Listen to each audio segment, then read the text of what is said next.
ಏನಂತಂದರೆ ಅಕ್ರಮ ನಡೆದಿರೋದಕ್ಕೆ ಅದು ಪ್ರೂಫ್ ಇದೆ. ಒಂದು ಚುನಾವಣೆ ಶಾಲಾ ಆವರಣದಲ್ಲಿ ಕಮರ್ಷಿಯಲ್ ಕಟ್ಟಡ ಬಾಡಿಗೆ ಕಟ್ಟಡ ಕಟ್ಟಬಾರ್ದು ಅಂತ ಇದ್ರೂ ಕೂಡ ತಾವು ಕಟ್ಟಿದ್ದೀರಾ, ಏನೋ ಆಡಳಿತ ಶಾಲೆಗೆ ಒಳ್ಳೆಯ ಕಟ್ಟಿದ್ದೀರಾ. ಅದನ್ನು ಏನು ನಿಯಮಿತ ಕಾಲದಲ್ಲಿ ಹರಾಜಿಗೆ ಬಿಡದೆ ನೀವು ಯಾರೋ ಒಬ್ಬೊಬ್ಬರು 10 ಅಂಗಡಿ 20 ಅಂಗಡಿ ಎತ್ಕೊಂಡು ಅದರಲ್ಲಿ 2,000 3,000 ಎತ್ಕೊಂಡು ಬೇರೆಯವ್ರಿಗೆ 20,000 ಕೊಟ್ಕೊಂಡು ಆ ದುಡ್ಡಲ್ಲಿ ನೀವು ಜೀವನ ನಡೆಸ್ತಾ ಇದ್ದಾರೆ ಎಷ್ಟೋ ಜನ.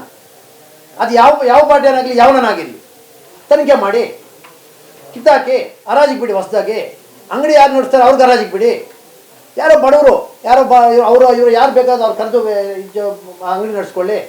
ನೀವು ಅದನ್ನು ಅಡ್ಡ ಮಾಡ್ಕೊಂಡು ಜೀವನ ನಡೆಸ್ತಾ ಇದ್ದೀರಿ ಅಂದರೆ ಇದಕ್ಕಿಂತ ನಾಚಿಕೆಗೇಡು ನಿಮಗೆ ಇನ್ಯಾವುದೂ ಇಲ್ಲ ಅಂತ ಹೇಳಿ ನಾನು ಇಷ್ಟಪಡ್ತೀನಿ. ಇವರಿಗೆ ನಮಸ್ಕಾರ ಹೇಳ್ಕೊಡ್ತಾ, ಈಗ ಚುನಾವಣೆ ಬಂದಿದೆ, ಜಯಭಾರತಿ ಸ್ಕೂಲು ಚುನಾವಣೆ ಬಂದಿದೆ. ದಯವಿಟ್ಟು ನಮ್ಮ ಅಭ್ಯರ್ಥಿಗಳು ಆ ಸ್ಕೂಲ್ ಉಳಿಬೇಕಂದ್ರೆ ದಯವಿಟ್ಟು ಈ ಅಭ್ಯರ್ಥಿಗಳಿಗೆ ಮತ ನೀಡಬೇಕು, ಇಲ್ಲ ಅಂದರೆ ಹಾಳಾಗೋಗ್ತದೆ. ಬೇರೆಯವ್ರಿಗೆ ಒಂದು ಮತ ಕೊಟ್ಟರೆ ಆ ಸ್ಕೂಲು ಸಮಸ್ಯೆ ಹಾಳಾಗೋಗ್ತದೆ. ಏಕೆಂದರೆ ಅಲ್ಲಿ ನಮ್ಮ ಆಂಜನಪ್ಪ ಇರೋದು, ಆತನ ಸಹಕಾರ ರತ್ನ ಯಾಕೆ ಕೊಟ್ಟರೆ ಗೊತ್ತಿಲ್ಲ ಆತನಿಗೆ.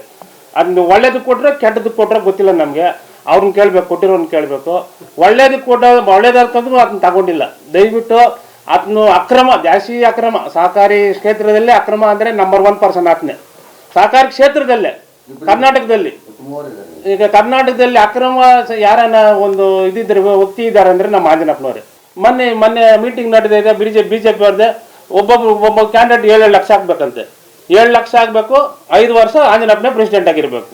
ಯಾಕೆಂದರೆ ಕೋರ್ಟ್ ಕೇಸು ಅದು ಎಲ್ಲ ಇದೆ, ಮಿಕ್ಕೆಲ್ಲ ನೋಡಿ ನಾನು ನೋಡ್ಕೊತೀನಿ ಅಂತ ಅಲ್ಲಿ ಮಾತುಕತೆ ಆಗಿ ಈಗ ಎಲೆಕ್ಷನ್ ನಡೀತಾ ಇರೋದು. ದಯವಿಟ್ಟು ಅದನ್ನ ನಮ್ಮ ಕಾಂಗ್ರೆಸ್ ಅವ್ರು ನಾನು ಬೈಕೋತೀನಿ. ಯಾಕೆಂದರೆ ಡೈರೆಕ್ಟಾಗಿ ಕೇಳಿದೆ ಆರ್ ಕೆ ಅಧ್ಯಕ್ಷರಾಗಿದ್ದಾಗ ಆರ್ ಕೆ ರಮೇಶ್ ಅವರು ಬಸ್ ಸ್ಟಾಪ್ ಹತ್ರ ಒಂದು ಬಿಲ್ಡಿಂಗ್ ಇದು ಬಸ್ ಸ್ಟಾಪ್ ಕಟ್ಟಬೇಕು ಅಂದ್ವಿ. ಅದನ್ನ ಕೊಡಿಲ್ಲ. ಈಗ ಖಾಲಿ ಡೈರೆಕ್ಟ್ರು ಏನು ಫಂಡ್ ತಂದು ನಮ್ಗೆ ಮುಂಚೆ ಕಟ್ಬಿಟ್ಟ. ಅಧ್ಯಕ್ಷನಾಗಿರೋದು ನಮ್ಗೆ ₹1 ಕೊಟ್ಟಿಲ್ಲ. ಬೊಮ್ಮಲ್ ಟ್ರಸ್ಟಿಂದ ಬಂದು ಬೊಮ್ಮಲ್ನ ಚಿಕ್ಕದಾಗಿ ಬೂತ್ಕಂಡು ಎತ್ಕೊಂಡು ನೋಡ್ಕೊಬೇಕು. ಬೂತ್ಕಂಡು ಆಂಜನಪ್ಪನ ದೊಡ್ಡ ಫೋಟ. ಯಾರ್ದೋ ದುಡ್ಡು ಎಲ್ಲ ಮಂದಿ ಆಗ್ತದೆ. ಬೊಮ್ಮಲ್ದ ದುಡ್ಡು ಆಂಜನಪ್ಪನ ಹೆಸರು. ಆಮೇಲೆ ನಮ್ಮ ರಾಮಲಿಂಗಾರೆಡ್ಡಿ ಅವರು, ನಮ್ಮ ಡಿ ಕೆ ಸುರೇಶ್ ಅವರು ಈ ಆಂಜನಪ್ಪನ ಫೇವರ್. ನಾವೇನು ಮಾಡೋದು? ಸುಮ್ಮನೆ ಇರಪ್ಪ, ಎಷ್ಟು ದಿನ ಅಂತ ಹೇಳೋದು ನಾವು. ಹೇಳಿ ಸಾಕಾಗುತ್ತೆ. ಅವ್ನು ಬಂದರೆ ಓಡಿಸ್ರಪ್ಪ ಅಂತ. ದಯವಿಟ್ಟು ಅವ್ರಿಗೆ ಸಪೋರ್ಟ್ ಮಾಡಬಾರ್ದು. ದಯವಿಟ್ಟು ನಾನು ಹೇಳ್ತಾ ಇದ್ದೀನಿ, ಮಾಧ್ಯಮದ ಮುಖಾಂತರ ಹೇಳ್ತಾ ಇದ್ದೀನಿ, ನಮ್ಮ ಡಿ ಕೆ ಸುರೇಶ್ ಆಗಲಿ ರಾಮಲಿಂಗಾರೆಡ್ಡಿ ಅವರಾಗಲಿ ಸಪೋರ್ಟ್ ಮಾಡಬಾರ್ದಪ್ಪ ಅವ್ರಿಗೆ. ಒಂದು ಮಾತು ಹೇಳ್ತೀನಿ, ಆಂಜನಪ್ಪನ ಜಿಲ್ಲಾ ಪಂಚಾಯತಿ ಇದ್ರಲ್ಲಿ ಗೆದ್ದಿದ್ದಾನ, ಸೋತ್ರು. ತಾಲೂಕ್ ಪಂಚಾಯತಿಯಲ್ಲಿ ಗೆದ್ರ, ಸೋತ್ರು. ಒಂದು ಪಂಚಾಯತಿ ಚುನಾವಣೆಯಲ್ಲಿ ಗೆದ್ರ, ಸೋತ್ರು. ಇಲ್ಲೇನ್ ಮಾಡ್ತಾರೆ, 100 ಓಟು 200 ಓಟು 500 ಓಟು ಎಷ್ಟು ಬೇಕು, 5,000 ಓಟು 10,000 ಓಟು ಅಂತ ವ್ಯಾಪಾರಕ್ಕೆ ಇಟ್ಕೊಂಡ್ಬಿಟ್ಟಿದ್ದಾರೆ ಇವರು. ಇವ್ರಿಗೆ ನೇಮ್ ಬೋರ್ಡ್ ಬೇಕಷ್ಟೇ. ಅರ್ಥ ಆಯ್ತಾ? ಇವ್ರು ಬರ್ರಿ ಜಿಲ್ಲಾ ಪಂಚಾಯತಿ ಮೊನ್ನೆ ನಿಮ್ಗೆ ಗೊತ್ತಲ್ಲ, ಪಂಚಾಯತಿ ಎಲೆಕ್ಷನ್ ಗೆದ್ರ ಅವರು ಬಿದ್ರುಂಪೆ ಪಂಚಾಯತಿ ಎಲೆಕ್ಷನ್ ಅಲ್ಲಿ. ಜನರಲ್ಲ ನಾನು ಕೇಳ್ತಾ ಇರೋದು ನಿಮ್ಗೆ, ಏನಕ್ಕೆ 26 ಕ್ಷೇತ್ರಗಳಲ್ಲಿ ಕಾಲಿಟ್ಟಿದ್ದಾರೆ. ಒಂದು ಕ್ಷೇತ್ರದಲ್ಲ ನಾನು ನೆಟ್ಟ ಕೆಲಸ ಮಾಡಕ್ ಆಗ್ತದ? ಫಸ್ಟ್ ನೀವ್ ಹೇಳಿ. ಅದು 1951ರಲ್ಲಿ ಸಂಸ್ಥೆ ಪ್ರಾರಂಭ ಆಗ್ತದೆ. ಆಂಗ್ಲ ಮಾಧ್ಯಮ ಹಾಗೂ ಕನ್ನಡ ಮಾಧ್ಯಮ ಏಡೆಡ್ ಸ್ಕೂಲ್ ಆಗಿ ಪ್ರಾರಂಭ ಆಗ್ತದೆ. 14ರಿಂದ 15 ಎಕರೆ ಅಷ್ಟು ಜಮೀನು ಈ ಭಾಗದಲ್ಲಿ ಸಂಸ್ಥೆಗೋಸ್ಕರ ದಾನಿಗಳು ಕೊಡುಗೆ ನೀಡಿರ್ತಾರೆ. ಹಂತ ಹಂತವಾಗಿ ಪ್ರಾರಂಭದಿಂದ ಪ್ರೌಢಶಾಲೆಯಾಗಿ ಹೊರಹೊಮ್ಮಿ ರಾಜ್ಯ ಮಟ್ಟದ ಒಂದು ಸಂಸ್ಥೆಯಾಗುತ್ತೆ. ತದನಂತರ ಈ ಭಾಗದ ಜನರಿಗೆ ಆಗುವಂಥ ಎಲ್ಲ ಜನಾಂಗದ ಕೂಲಿ ಕಾರ್ಮಿಕರು, ಮಧ್ಯಮ ವರ್ಗದವರು, ಆರ್ಥಿಕತೆ ಇಲ್ಲದೆ ಇರುವಂಥ ಕೆಳಮಟ್ಟದ ಎಲ್ಲ ಜನಾಂಗದವರು ಒಂದು ಬೆಳಕಾಗಿ ಹೊರಹೊಮ್ಮುತ್ತೆ ಜಯಭಾರತಿ. ಎರಡನೇ ಹಂತದಲ್ಲಿ ಕಿರಿಯ ಕಾಲೇಜಾಗಿ ಏಡೆಡ್ ಸರ್ಕಾರದಿಂದ ಅಂಗೀಕೃತ ಪಡೆದ ಕಿರಿಯ ಕಾಲೇಜಾಗಿ ಹೊರಹೊಮ್ಮುತ್ತೆ. ಮೂರನೇದಾಗಿ ಈ ಗಡಿ ಭಾಗದಲ್ಲಿ ಹಿರಿಯ ಕನ್ನಡ ಮಾಧ್ಯಮ ಪ್ರಾಥಮಿಕ ಶಾಲೆಯಾಗಿ ಹೊರಹೊಮ್ಮುತ್ತೆ. ಅದು ಅಂಗೀಕೃತವಾಗಿ ಸರ್ಕಾರದಿಂದ ಏಡೆಡ್ ಆಗಿ ಹೊರಹೊಮ್ಮುತ್ತೆ. ಇದು ಇಷ್ಟು ಎಲ್ಲ ಕೊಡುಗೆ ಈ ನಾಡಿಗೆ ನಮಗೆಲ್ಲ ಅನುಭವಿಸೋದಕ್ಕೆ ಕೊಟ್ಟಂತಹ ಎಲ್ಲ ಹಿರಿಯರಿಗೆ ನಾನು ಸ್ಮರಿಸುತ್ತಾ, ಅವ್ರನ್ನ ನಮಸ್ಕರಿಸುತ್ತಾ ವಿಚಾರಗಳನ್ನು ನಾನು ಈಗ ಹೇಳ್ತಾ ಇದ್ದೀನಿ. ಸಂಸ್ಥೆ ಸಂಸ್ಥಾಪಕರು ಸೃಷ್ಟಿ ಮಾಡಿದಂಥವ್ರಿಗೆ ಮೊದಲನೇ ಸಲ್ಲಿಕೆ. ಎರಡನೇ ಹಂತವಾಗಿ ಶಿಕ್ಷಕರು ಇವತ್ತು ಜಯಭಾರತಿ ಶೈಕ್ಷಣಿಕ ಸಹಕಾರ ಸಂಘದಲ್ಲಿ ಇವತ್ತು ಅದು ಬೆಳೆಯೋದಕ್ಕೆ ಕಾರಣಕರ್ತರಾದಂಥ ನನ್ನೆಲ್ಲ ಗುರುಗಳಿಗೆ, ಎಲ್ಲ ಶಿಕ್ಷಕರಿಗೆ ನಾನು ನಮಸ್ಕರಿಸ್ತಾ, ನಿಜವಾಗ್ಲೂ ಇದು ಪಕ್ಷಾತೀತವಾಗಿ ಜಾತ್ಯತೀತವಾಗಿ ಈ ಸಂಸ್ಥೆ ಅಗಲ್ದರೋಡೆ ವಿಷಯ ಬಂದಾಗ ಅದೇ ಶಾಲೆ ಶಿಕ್ಷಕರು ಅಲ್ಲಿ ಅವರು ಪದವೀಧರರಾಗಿ ಸರ್ಕಾರದಿಂದ ಅಂಗೀಕೃತ ಪಡೆದು ಏಡೆಡ್ ಟೀಚರ್ಸ್ ಆಗಿ ದುಡಿಯುವಂಥ ಕಾಲದಲ್ಲಿ ಅವ್ರಿಗೆ ಒಂದು ಕೆಟ್ಟ ಕಾಲ ಶುರುವಾಗ್ತದೆ. ಅದು ಎಲ್ಲಿಂದ ಶುರುವಾಗ್ತದೆ ಅಂತ ಹೇಳಿದ್ರೆ,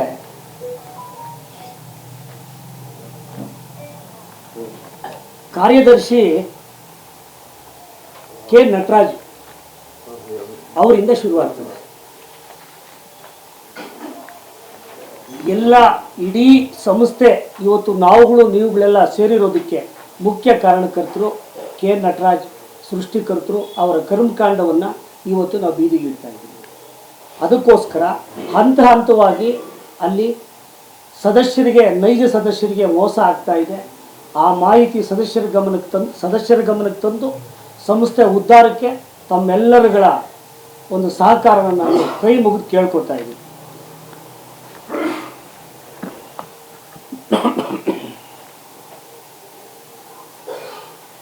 ಫಸ್ಟು ಸಂಸ್ಥೆಗೆ ಬಂದಂಥ ಕಾರ್ಯದರ್ಶಿ ನಟರಾಜ್ ಅವರು, ನಾನು ವಿವರವಾಗಿ ತುಂಬ ಚಿಕ್ಕದಾಗಿ ಹೇಳೋಕ್ಕೆ ಇಷ್ಟಪಡ್ತೀನಿ. ಬಂದಂಥವರು ಏಡೆಡ್ ಇನ್ಸ್ಟಿಟ್ಯೂಷನ್ಸು ಟೀಚರ್ಸ್ಗಳನ್ನು ಎದುರಾಕೊಂಡು ಕಮಿಟಿಗಳಿಗೆ ಸರಿಯಾದ ಮಾಹಿತಿಗಳು, ಮಾರ್ಗದರ್ಶನಗಳು,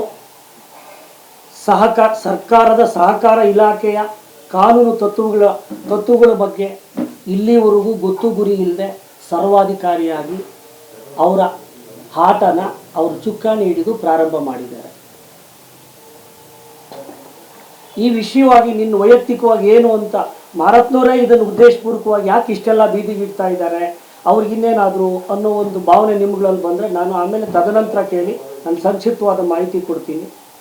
ನನ್ನ ಅಣ್ಣ AM ಮಂಜುನಾಥ್ ಅಂತೇಳಿ ಅವರು ಕಿಡ್ನಿ ಫೈಲ್ಯೂರ್ ಆಗಿ ಆ ಸಂಸ್ಥೆಗೆ ತೊಂದರೆ ಆದಾಗ ಅವರು ಹಿರಿತನನ ಧಿಕ್ಕರಿಸಿ ಅವ್ರಿಗೆ ಯಾವುದೇ ರೀತಿ ಸವಲತ್ತುಗಳು ಕೊಡದೇ ಇದ್ದಾಗ ಅವರು ಹತ್ತು ಸುರಿದಾಗ ನಾನು 2017 ಸೆಪ್ಟೆಂಬರ್ 29ನೇ ತಾರೀಕು ಜನರಲ್ ಬಾಡಿಗೆ ಹೋಗಿ ಸತ್ಯಾಂಶಗಳನ್ನು ನೋಡಿದಾಗ ಇದು ಅಗಲದೊರಗಡೆ ಆಗ್ತಾ ಇದೆ ಅಂತೇಳಿ ಅಲ್ಲಿಂದ ಇಲ್ಲಿವರೆಗೂ ಹಂತವಾಗಿ ಈ ವಿಷಯಗಳನ್ನು ಈ ಮಟ್ಟಕ್ಕೆ ತರೋದಕ್ಕೆ ನಾನು ನಮ್ಮ ವೇಣುವರ ಮುಂದಾಳತ್ವದಲ್ಲಿ ನಾನು ಇಷ್ಟು ಶ್ರಮ ಪಡೋದಕ್ಕೆ ದಾರಿಯಾಗಿದೆ. ಇಲ್ಲಿ ನಾನು ಕುಳಿತು ಮಾತಾಡೋದಕ್ಕೆ ದಾರಿಯಾಗಿದೆ. ಸಂಸ್ಥೆ ಹಿತದೃಷ್ಟಿಯನ್ನು ಕಾಪಾಡೋದಕ್ಕೆ ನಮ್ಮೆಲ್ಲರೂ ಹೊಣೆ ಆಗಿದೆ. ಫಸ್ಟು ಕಾರ್ಯದರ್ಶಿ ನಟರಾಜ್ ಏನು ಮಾಡ್ತಾರೆ ಅಂತಂದರೆ, ಇಡೀ ಸಂಸ್ಥೆ ಒಳಗಡೆ ಆಗ ಅವರು ಕಾಂಗ್ರೆಸ್ಸಲ್ಲಿದ್ದಂಥ ಮನುಷ್ಯ ಒಕ್ಕಲಿಗರ ಬೀಜ ಬಿತ್ತುತ್ತಾರೆ. ಇದು ಒಕ್ಕಲಿಗರ ಸಂಸ್ಥೆ ಅಂತ ಹೇಳಿ ಜಗಜ್ಜಾಹೀರು ಮಾಡ್ತಾರೆ. ಅಲ್ಲಿ ಹಂತವಾಗಿ ಅನುಭವ ಇರೋಂಥ ಟೀಚರ್ಸ್ಗೆ ನೋವು ಕೊಡ್ತಾ ಅವರವರಲ್ಲೇ ತಂದಿಡ್ತಾ ದಾಖಲಾತಿಗಳನ್ನು ಹಂತವಾಗಿ ಕಡಿಮೆ ಮಾಡ್ತಾ ರೋಟ್ರ್ ಸಿಸ್ಟಮಲ್ಲಿ ಬ್ಯಾಕ್ಲಾಗ್ ಲೆಕ್ಕಾಚಾರದಲ್ಲಿ ಯಾವುದೇ ಕಾಲೇಜ್ ಆಗ್ಬೋದು, ಹೈಸ್ಕೂಲ್ ಆಗ್ಬೋದು, ಪ್ರೈಮರಿ ಸ್ಕೂಲ್ ಆಗ್ಬೋದು, ಯಾವುದೇ ಹುದ್ದೆ ನಿವೃತ್ತಿ ಆದ ನಂತರ ಸರ್ಕಾರದ ಆಡಳಿತ ಮಂಡಳಿ ಗಮನಕ್ಕೆ ತಂದು ಸರ್ಕಾರದ ಗಮನಕ್ಕೆ ತಂದು ಅನುದಾನಿತ ಶಾಲೆಗಳನ್ನು ಇಲ್ಲಿವರೆಗೂ ಉಳಿಸ್ಕೊಂಡು ಬರದೇ ಇರೋ ಜವಾಬ್ದಾರಿ ಆತನೇ ಇದಕ್ಕೆ ಕಾರಣಕರ್ತ. ಅದಕ್ಕೆ ಸಂಬಂಧಪಟ್ಟ ದಾಖಲಾತಿಗಳು ಇದೆ. ಯಾವ ಸಮಯದಲ್ಲಾದರೂ ಯಾರಾದರೂ ಏನು ಕೇಳಿದ್ರು ನಾನು ಆ ದಾಖಲಾತಿಗಳನ್ನ ಒದಗಿಸ್ತೀನಿ, ಅದಕ್ಕೆ ಸಮಂಜಸವಾದ ಉತ್ತರ ಕೊಡ್ತೀನಿ. ಇದು ನನ್ನ ಸವಾಲು ಈ ವಿಚಾರದ ಬಗ್ಗೆ. ತದನಂತರ ಏನು ಮಾಡ್ತಾರೆ, ಸಂಸ್ಥೆ ಉಳಿಗಳಿಗೆ ನಾವು 2018 ಸೆಪ್ಟೆಂಬರ್ 15ನೇ ತಾರೀಕು ಚುನಾವಣೆಗೆ ನಮ್ಮ ತಂಡ ಒಂದು ಸ್ಪರ್ಧೆ ಮಾಡೋದಕ್ಕೆ ನಾವಲ್ಲಿ ಹೊರಡ್ತೀವಿ. ಹೊರಟಾಗ ಆಮೇಲೆ ಇನ್ನೊಂದು ನಿಮಗೆ ಮುಂಚಿತವಾಗಿ ಹೇಳೋಂಥ ವಿಷಯ, ಇಲ್ಲಿ ಏನಾಗ್ತದೆ, ಸರ್ಕಾರದಲ್ಲಿರತಕ್ಕಂಥ ಸಹಕಾರ ಇಲಾಖೆ, ಸಕ್ಷಮ ಪ್ರಾಧಿಕಾರ, ಇದು ಏಆರ್ ಸೊಸೈಟಿ ಲಿಮಿಟ್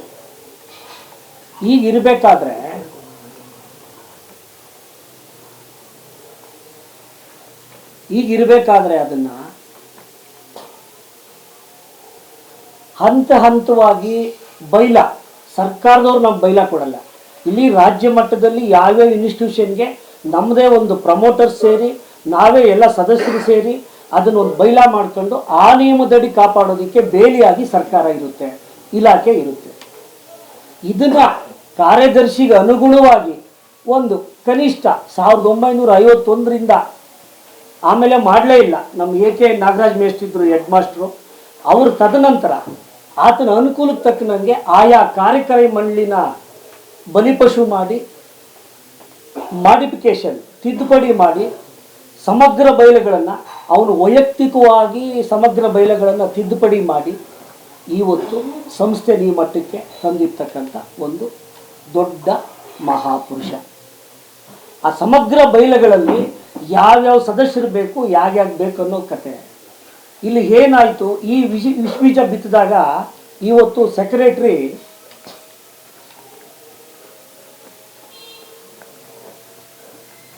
ಸೆಕ್ರೆಟರಿ ಹಂತವಾಗಿ ಏನಾಗ್ತದೆ, ನಾನು BJP ಅಂತೇಳಿ ಸಂಸ್ಥೆಯಲ್ಲಿ ಕೆಲಸ ಮಾಡ್ತಾ ಗುರುತಿಸ್ಕೊಂಡು ಇದೇ ಅತಿಬೆಲೆ ಪುರಸಭೆಗೆ ನಾಮಿನೇಟೆಡ್ ಸದಸ್ಯರು ಸಹ ಆಗ್ತಾರೆ. ಆದರೆ ಯಾವುದೇ ಒಂದು ಸಹಕಾರಿ ಸಂಸ್ಥೆ ಒಳಗಡೆ ಸಹಕಾರ, ನಾನು ಎಲ್ಲರಿಗಾಗಿ ಎಲ್ಲರೂ ನನಗಾಗಿ ಅನ್ನೋ ತತ್ವ ಸಹಕಾರದಲ್ಲಿರೋದು. ಅಲ್ಲಿ ಕೆಲಸ ಮಾಡೋ ಸಿಬ್ಬಂದಿ ಪಕ್ಷಾತೀತವಾಗಿರಬೇಕು. ಅಂದಿನಿಂದ ಇಲ್ಲಿವರೆಗೂ ಇವತ್ತಿಗೆ ಜಯಭಾರತಿ ಟರ್ನ್ ಓವರು 5 ರಿಂದ 7 ಕೋಟಿ ರೂಪಾಯಿ ಒಂದು ವರ್ಷಕ್ಕೆ ವ್ಯವಹಾರ ಇದೆ.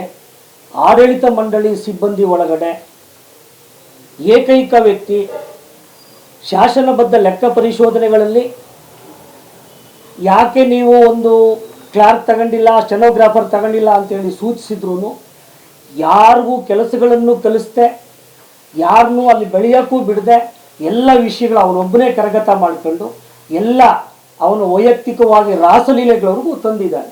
ಅವನಿಂದ ಲೀಲೆಗಳು ತುಂಬ ಇದೆ ಆ ಸಂಸ್ಥೆ ಒಳಗೆ. ಈ ಮಟ್ಟಕ್ಕೆ ತಂದು ಸಂಸ್ಥೆ ಒಳಗಡೆ ಏನು ಮಾಡ್ತಾನೆ, ಮಾಡಿಫಿಕೇಶನ್ ಬೈಲಾ ಮಾಡ್ಕೊಂಡು ಇದು ಮಾಡ್ತಾನೆ. ನಾವು 2018 ಸೆಪ್ಟೆಂಬರ್ 15ನೇ ತಾರೀಕು ಚುನಾವಣೆ ಒಳಗಡೆ ನಾವು ಸೋಲ್ತೀವಿ. ನಮ್ಮ ತಂಡ 13 ಜನನು ನಾವು ಸೋಲ್ತೀವಿ. ಆಗ ನಾವು ಏನು ಮಾಡ್ತೀವಿ ಅಂತ ಹೇಳಿದ್ರೆ, ಸಮಗ್ರವಾಗಿ ಇಲ್ಲಿ ಏನೋ ಒಂದು ನಡೀತಾ ಇದೆ ಅಂತೇಳಿ ಆಗ ನಮಗೆ ಮೋಸ ಮಾಡಿರ್ತಾರೆ ಕಾರ್ಯದರ್ಶಿ. ಇವತ್ತು ಆಂಜಿನಪ್ಪ ಗೆದ್ದ ತಕ್ಷಣ ಇಲ್ಲಿವರೆಗೂ ಕಾಂಗ್ರೆಸ್ಗೆ ಜನಾದೇಶ ಇತ್ತು, BJPಗೆ ಜನಾದೇಶ ಕೊಟ್ಟಿದ್ದಾರೆ ಅಂತೇಳಿ ಅವತ್ತು ರಾತ್ರಿನೇ ಅವರು ಪ್ರೆಸ್ ಮೀಟಿಗೆ ಕೊಟ್ಟಿರೋದು. ಆ ಮಾಹಿತಿ ನನಗೆ ಗೊತ್ತು, ಅದು ಸತ್ಯ ಸಂಗತಿ, ತಮ್ಮಗಳಿಗೂ ಗೊತ್ತಿದೆ.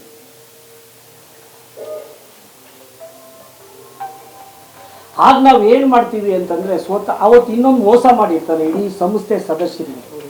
ಇವತ್ತು ಸಹಕಾರ ನಿಯಮ ಏನು ಅಂತ ಹೇಳಿದ್ರೆ, 1 ವರ್ಷಕ್ಕೊಂದು ಸಾರಿ ವಾರ್ಷಿಕ ಮಹಾಸಭೆ GBM ಜನರಲ್ ಬಾಡಿ ಮೀಟಿಂಗ್ಗೆ ಮಾತಾಡುವಂಥ ಹಕ್ಕುಗಳನ್ನು ಕಿತ್ಕೊಂಡು ಆ ಒಂದು ವರ್ಷ ಆಡಿಟೂ ಮಾಡದೆ, ಜನರಲ್ ಬಾಡಿನೂ ಮಾಡದೆ ಚುನಾವಣೆ ಮಾಡಿ ಅವರ ತಂಡವನ್ನು ಗೆಲ್ಲಿಸ್ತಾನೆ ವಾಮದಾರಿಯಲ್ಲಿ. ಇದು ಸತ್ಯಕತೆ. ಆಗ ನಾವೇನು ಮಾಡ್ತೀವಿ, ಆಗ ಬಂಡಪ್ಪ ಕಾಶಂಪುರ ಮಿನಿಸ್ಟ್ರು ನ್ಯಾಯಬದ್ಧವಾಗಿ ಹೋರಾಟಕ್ಕೆ ನಾನು ಸಾಥ್ ಕೊಡ್ತೀನಿ, ನ್ಯಾಯಬದ್ಧವಾಗಿ ಹೋರಾಟ ಮಾಡಿ ಅಂತೇಳಿ ಶಾಸಕರು ನಮಗೆ ದಾರಿ ತೋರಿಸ್ತಾರೆ. ಕಲಂ 64ರ ಅಡಿಯಲ್ಲಿ ಎನ್ಕ್ವೈರಿಗೆ ಸಂಸ್ಥೆ ಆಗ ತುತ್ತಾಗ್ತದೆ, ಸಮಗ್ರ ತನಿಖೆಗೆ ತುತ್ತಾಗ್ತದೆ. 9 ಆರೋಪ ಮಾಡ್ತೀವಿ. 9 ಆರೋಪದ ಪಟ್ಟಿ ತಮ್ಮಲ್ಲಿದೆ, ಕೊಟ್ಟಿದ್ದೀವಿ. 9 ಆರೋಪದಲ್ಲಿ ಪ್ರಪ್ರಥಮವಾಗಿ ಇವತ್ತು ಒಂದು ನೇರು ನಾಯಕರು ನಮಗೆ ಯಾರು, ಗೋಪಾಲ್ ಕೃಷ್ಣ ಅವರು, ಸಂಸ್ಥೆಗೆ ಪ್ರತ್ಯಕ್ಷವಾಗಿ ಪರೋಕ್ಷವಾಗಿ ಅಧಿಕಾರದ ಆಸೆ ಇಲ್ಲದೆ ಸಂಸ್ಥೆ ಬೆಳೆಯೋದಕ್ಕೆ, ಸಂಸ್ಥೆಯಲ್ಲಿರೋ ಮಕ್ಕಳಿಗೆ ಆ ಒಂದು ಎಲ್ಲ ಸಿದ್ಧಾಂತಗಳನ್ನು ಇಲ್ಲಿವರೆಗೂ ಉಳಿಸ್ಕೊಂಡು ನಡೆಸ್ಕೊಂಡು ಬಂದು ನೋವು ತಿಂತಿರೋಂಥ ಮಹಾಪುರುಷ. ಮೊದಲನೇ ಪೆಟ್ಟು ಏನ್ ಮಾಡ್ತಾನೆ ಆತ ಅಂತ ಹೇಳಿದ್ರೆ, ಕಾರ್ಯವ್ಯಾಪ್ತಿಲಿ ಇಲ್ಲದೆ ಇರೋ ಸದಸ್ಯರನ್ನ ಇಟ್ಕೊಂಡು 480 ಓಟ್ ಇಟ್ಕೊಂಡು, ಎಕ್ಸ್ಟ್ರಾ 480 ಓಟ್ ಇಟ್ಕೊಂಡು ನಮ್ಮ ಗಮನಕ್ಕೆ ತರದೆ ಚುನಾವಣಾ ಅಧಿಕಾರಿ ಮೂಗಿಗೆ ತುಪ್ಪ ಸುರಿದು ನಮಗೆ ಬಲಿಪಶುಗಳು ಮಾಡಿ ಹಂತವಾಗಿ ಗುಂಪುಗಾರಿಕೆ ಮಾಡ್ಕೊಂಡು ನಾವು ಓಟ್ ಹಾಕೋ ಹೊತ್ತಿಗೆ ಎಲ್ಲರೂ ಅವರವರ ಹಂಚಾಣಿಕೆ 50-50 ಓಟುಗಳು ಅಂದಿನ ನಿಂತು ಗೆದ್ದಂಥ ಮಹಾನುಭಾವರುಗಳು. ಆಂಜಿನಪ್ಪನ ಮುಖ್ಯ ತಂಡ ಆಂಜಿನಪ್ಪನ ಗೆಲ್ಸ್ಕೋತಾನೆ, ಆಂಜಿನಪ್ಪನೇ ಗೆಲ್ಸ್ಕೋತಾನೆ. ಇದನ್ನ ಸಮಗ್ರವಾಗಿ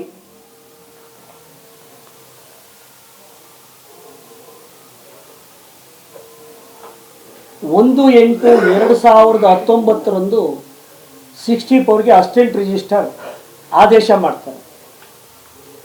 ಆ ಆದೇಶದಂಗೆ 1 ವರ್ಷದ ಕಾಲ ಸಂಸ್ಥೆಯಲ್ಲಿ ಎಲ್ಲ ದಾಖಲಾತಿಗಳನ್ನು ಪರಿಶೀಲನೆ ಮಾಡಿ ಎಲ್ರಿಗೂ ನೋಟಿಸ್ಗಳು ಜಾರಿ ಮಾಡಿ ಸಂಕ್ಷಿಪ್ತವಾಗಿ 64ರ ವಿಚಾರಣಾ ವರದಿಯನ್ನು 1273 ಪುಟಗಳಿದೆ. ಅದರ ಮುಖ್ಯ ಭಾಗಗಳನ್ನು ತಮಗೆ ಯಾವಾಗ ಬೇಕಾದರೂ ಕೇಳ್ಬೋದು, ನಾವು ತಲುಪಿಸ್ತೀವಿ, ಸಿದ್ಧವಾಗಿದ್ದೀವಿ.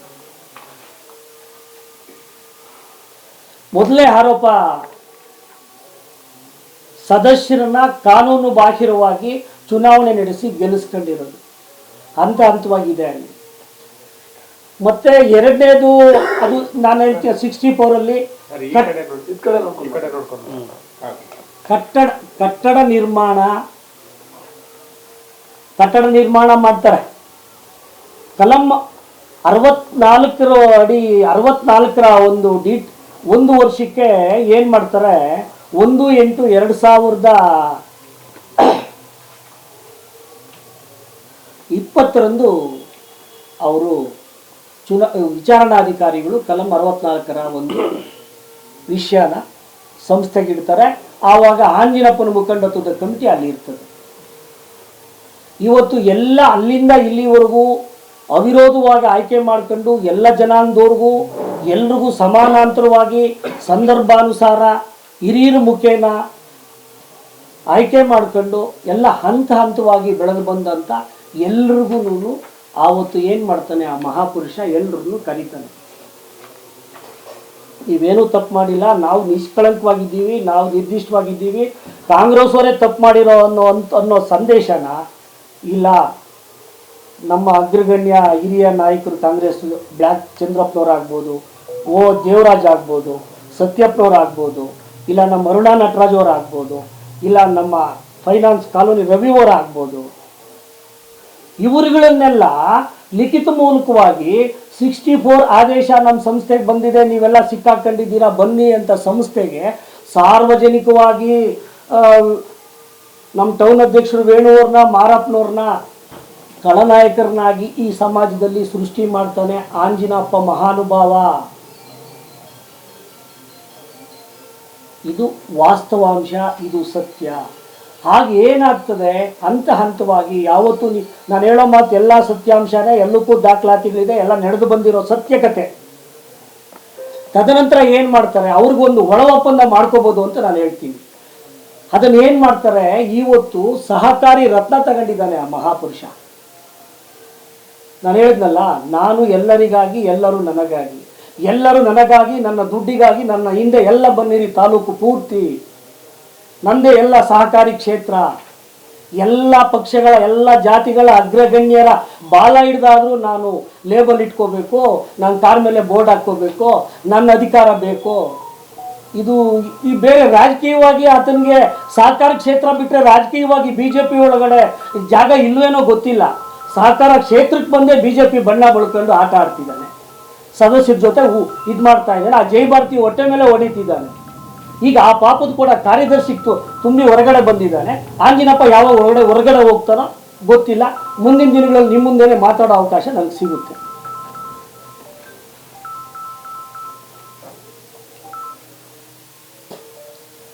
ಅದೇ ರೀತಿ ಒಪ್ಪಂದ ಮಾಡ್ಕೊಂಡು ನಮ್ಮೆಲ್ಲ ಹಿರಿಯರನ್ನ ಸೇರಿಸ್ಕೊಂಡು ನಮ್ಮ ಮಾಜಿ ರವಿ ಅವ್ರ ಹೆಸರು ಬಿಟ್ಟೆ ಎಲ್ಲರೂ ಹಿರಿಯರನ್ನ ಸೇರಿಸ್ಕೊಂಡು ನಾನೆಲ್ಲ ಸರಿ ಮಾಡ್ತೀನಿ ಅಂತೇಳಿ ದುರುದ್ದೇಶದಿಂದ ಕಾಂಗ್ರೆಸ್ಸು BJP ಅನ್ನೋ ಒಂದು ಲೇಪ ಸಾರ್ವಜನಿಕವಾಗಿ ಮೀಡಿಯಾಗಳಲ್ಲಿ ವೈಯಕ್ತಿಕವಾಗಿ ಇಟ್ಕೊಂಡು ಅವ್ರ ಹತ್ರ ನಾಟಕ ಆಡ್ತಾ ನಕಲಿ ಆಟ ಆಡೋದಕ್ಕೆ ಶುರು ಮಾಡ್ತಾನೆ ಜೈಭಾರತಿ. ಆಗ ಹೊಸದಾಗಿ ಬಂದಂಥ ಮಹಾನುಭಾವ ಅದ್ರ ಮುಖೇನ ಜನರಲ್ ಬಾಡಿ ಮಾಡ್ತಾರೆ. ಜನರಲ್ ಬಾಡಿ ಆಡಿಟ್ ಮಾಡದೆ ಜನರಲ್ ಬಾಡಿ ಮಾಡೋ ಹಾಗಿಲ್ಲ. ಆವತ್ತು ಜನರಲ್ ಬಾಡಿ ಮಾಡಕ್ಕೆ ಬಿಟ್ಟು ಅದೇ BJP ಗೌರ್ಮೆಂಟ್ ಇತ್ತು, ಆಮೇಲೆ ಸಂಘ ಸೂಪರ್ ಸೆಟ್ ಆಗ್ತಿತ್ತು, ಅಂದರೆ ಅನರ್ಹನ ಆಗ್ತಿದ್ದ. ನಾವು ಕಾನೂನುಬದ್ಧವಾಗಿ ನಮಗೆಲ್ಲ ಮೋಸ ಆಗಿದೆ, ಆಡಿಟೇ ಆಗಲಿಲ್ಲ, ನೀವು ಜನರಲ್ ಬಾಡಿ ಮಾಡ್ತಾ ಇದ್ದೀರಾ ಅಂತೇಳಿ ಇಲಾಖೆಗೆ ಹೋಗಿ ನಾವು ಅದನ್ನು ನಿಲ್ಲಿಸಿದ್ದು ಇತಿಹಾಸ ಆತನ ತಿಳ್ಕೊಂಡಿಲ್ಲ. ಆವತ್ತು ಆಡಿಟ್ ತದನಂತರ ಮಾಡಿಸಿದ್ದಾರೆ, ಚುನಾವಣೆ ಆಗಿದೆ. ಇವತ್ತು ಸತ್ಯದ ಮಾತು ಅರುಣಾ ನಟರಾಜ್ ಅವರು ಇಲ್ಲೇ ಕೂತಿದ್ದಾರೆ. ಇದೇ ಇಚ್ಚಂಗೂರು ಮುನಿಸ್ವಾಮಿ ರೆಡ್ಡಿ ಹಿಂದಿನ ಒಂದು ಅಧ್ಯಕ್ಷನಾಗಿದ್ದ. ಆಡಿಟ್ ರಿಪೋರ್ಟ್ ಮಾಡಿದೆ, ಆಡಿಟ್ ರಿಪೋರ್ಟು ಗಂಡನ ಗಮನಕ್ಕೂ ತರದೆ ನಮ್ಮ ಅರುಣಕ್ಕನವ್ರ ಮನೆಗೆ ಹೋಗಿ ಈ ಚುನಾವಣೆ ಆದಮೇಲೆ ಅವರು ಸಹಿ ಹಾಕ್ಸ್ಕೊಂಡು ಬರ್ತಾರೆ. ಅಂಥ ಒಂದು ಮಹಾನುಭಾವರು ಇವತ್ತು ಚುನಾವಣೆಗೆ ಸದಸ್ಯರ ಪರವಾಗಿ ಹೋಗಿ ಸಂಸ್ಥೆ ಉದ್ಧಾರ ಮಾಡಕ್ಕೆ ಹೋಗಿರೋಂಥ ಮಹಾಪುರುಷರು. ಹೌದೋ ಇಲ್ಲಣ್ಣ? ಮೀಡಿಯಾ ಮುಂದೆ ಇದು ಸಾಕ್ಷಾತ್ ಸತ್ಯ. ಅಂಥ ಒಂದು ಅಗಲ ದರೋಡೆ ಮಾಡ್ತಾ ಇವನಿಗೆ ಸರಿಸಾಟಿ ಇಲ್ಲದೆ ನಿಲ್ಕೊಂಬರ್ತಾ ಇರ್ತಾನೆ.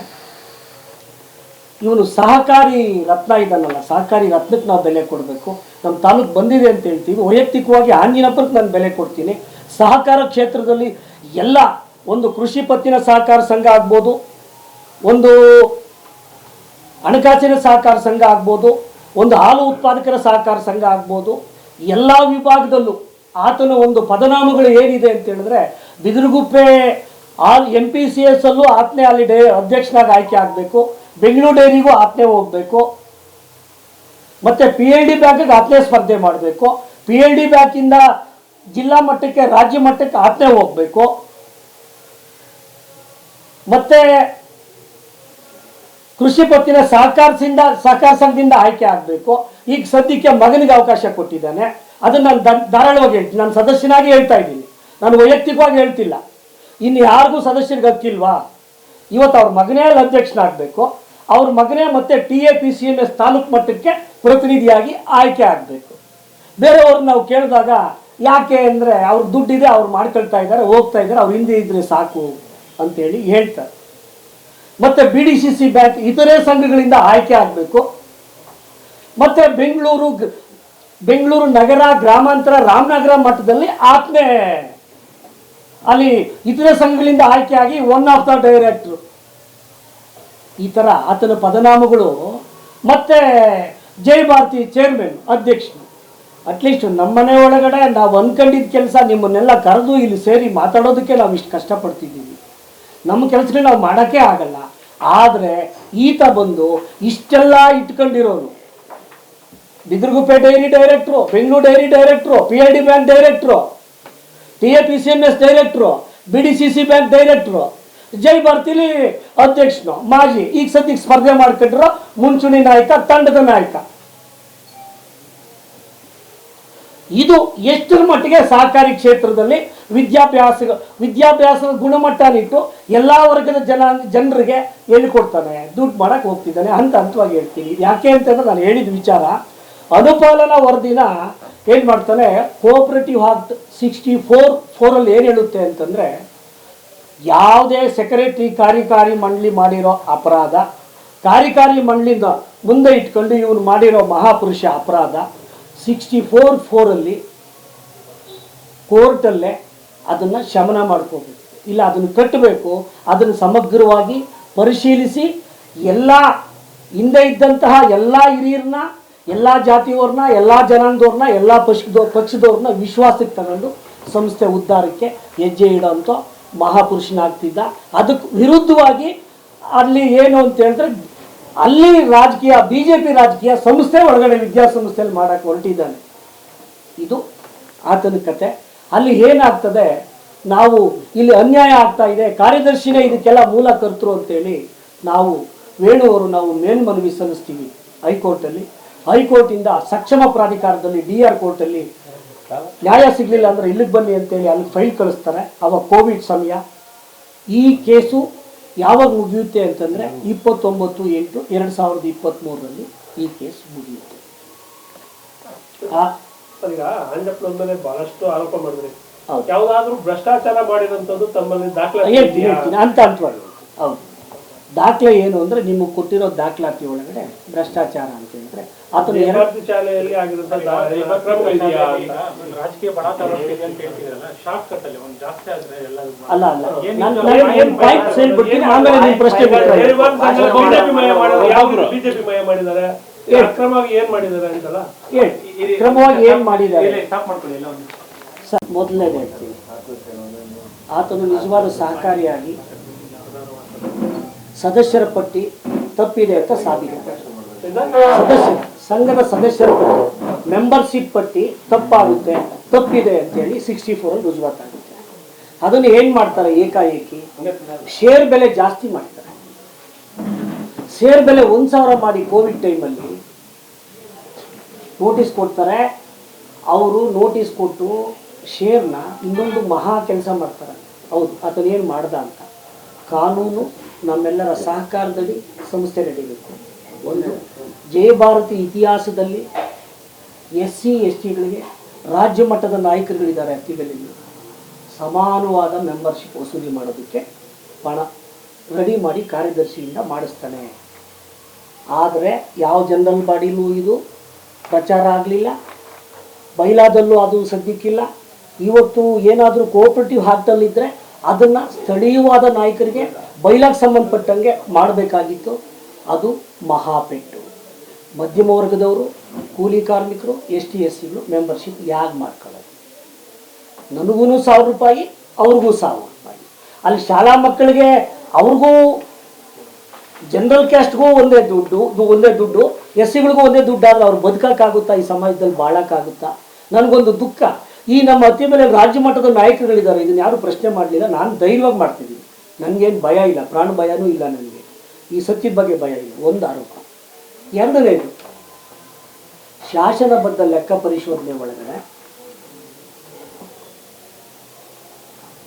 5.5 ಲಕ್ಷ ಖರ್ಚು ಮಾಡಿ survey number Ballur survey number 142/1 142/2ರಲ್ಲಿ ಆಟದ ಮೈದಾನ ಅಂತ ಮಾಡ್ತಾರೆ. ಇಂದಿನ ಮಂಡಳಿ ತೀರ್ಮಾನ ಮಾಡಿ ಅದನ್ನೆಲ್ಲ ಶುದ್ಧಿ ಮಾಡಿ ಆಟದ ಮೈದಾನವಾಗಿ ಪರಿವರ್ತಿಸಿ ಇರ್ತಾರೆ.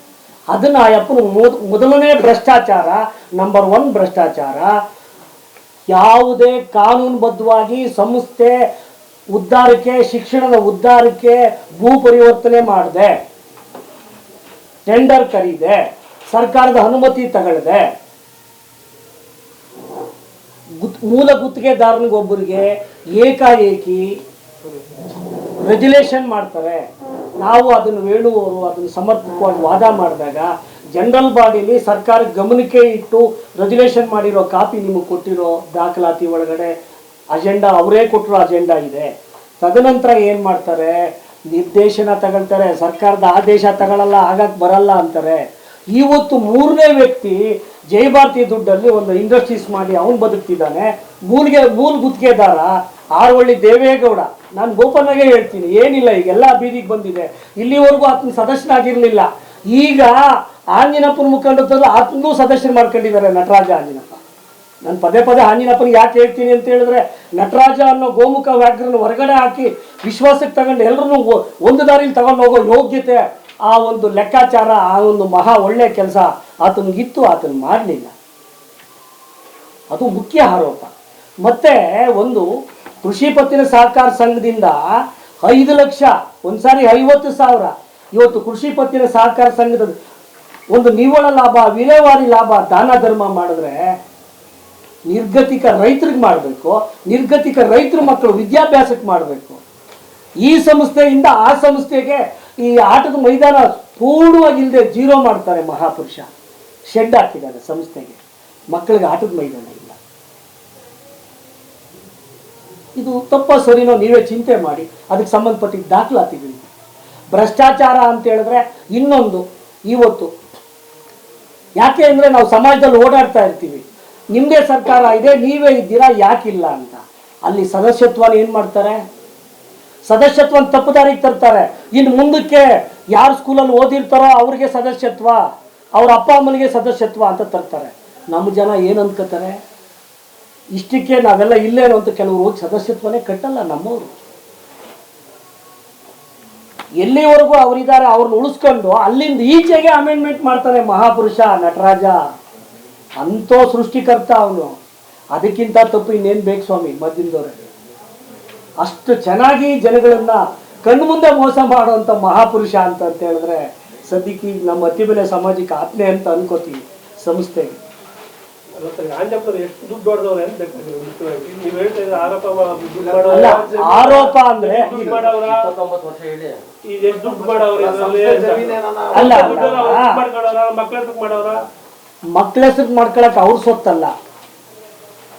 ಇಲ್ಲಿ ಸಮಗ್ರವಾಗಿ 64 ಇವತ್ತು ಒಂದು ಹೇಳ್ತೀನಿ, ಆತನ ಬರೋ ಹೊತ್ತಿಗೆ ಗೊತ್ತಿಲ್ಲದೆ ಇರೋಂಥ ಡೈರೆಕ್ಟರ್ಗಳಿಗೆಲ್ಲ ನಾವು ತಪ್ಪಿತಸ್ಥರು ಮಾಡಿದ್ದೀರಿ ಅಂತೇಳಿ ಎಲ್ಲರೂ ಅವ್ರ ಸಂದೇಶಗಳು ಕೊಟ್ಟು ಅವ್ರ ಮನೆಯಿಂದ ಹೊರಗಡೆ ಬರ್ದಂಗೆ ಹಿರಿಯರನ್ನ ಹಿಡ್ದ.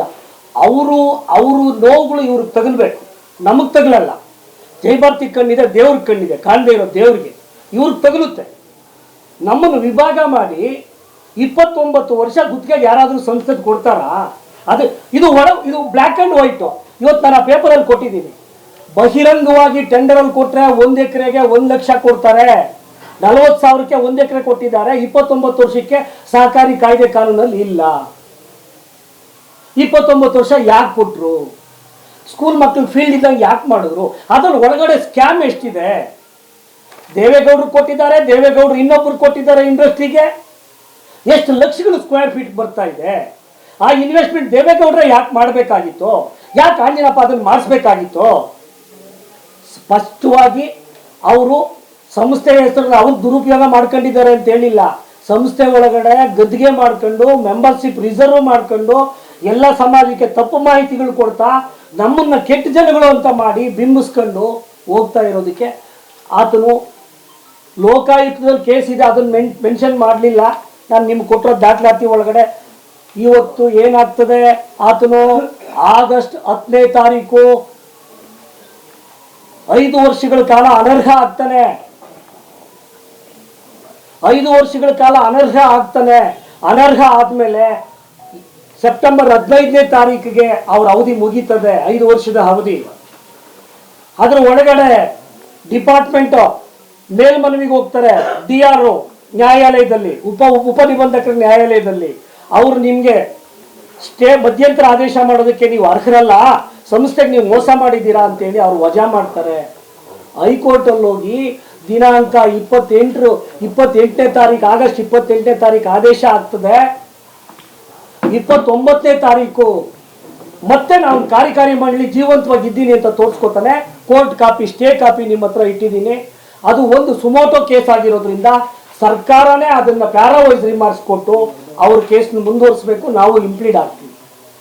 ಏಕಕಾಲದಲ್ಲಿ ಸದಸ್ಯರಿಗೆ ಇದಕ್ಕಿಂತ ಮೋಸ ಬೇಕಾ? ಆಂಜನಪ್ಪನು ಮಯ ಬಿಜೆಪಿ ಮಯ ಮಾಡ್ತಾರೆ ಅಂತ ನಾನು ಹೇಳ್ತಾ ಇದ್ದೀನಿ. ಖಂಡಿತವಾಗಿ ಬಿಜೆಪಿ ಮಯ ಅಂದ್ರೆ ಬಿಜೆಪಿ ಮಯ ಮಾಡಿ ಬಾವುಟ ಹಾಕ್ಸಕ್ಕಾಗಲ್ಲ. ಅಲ್ಲಿ ಬಿಜೆಪಿ ಬಣ್ಣ ಹಚ್ಕೊಂಡು ನಾವೆಲ್ಲ ಬಿಜೆಪಿ ಅವರು ನಮ್ದೇ ಅಂತ ಮಾಡ್ತಿದ್ದಾರೆ.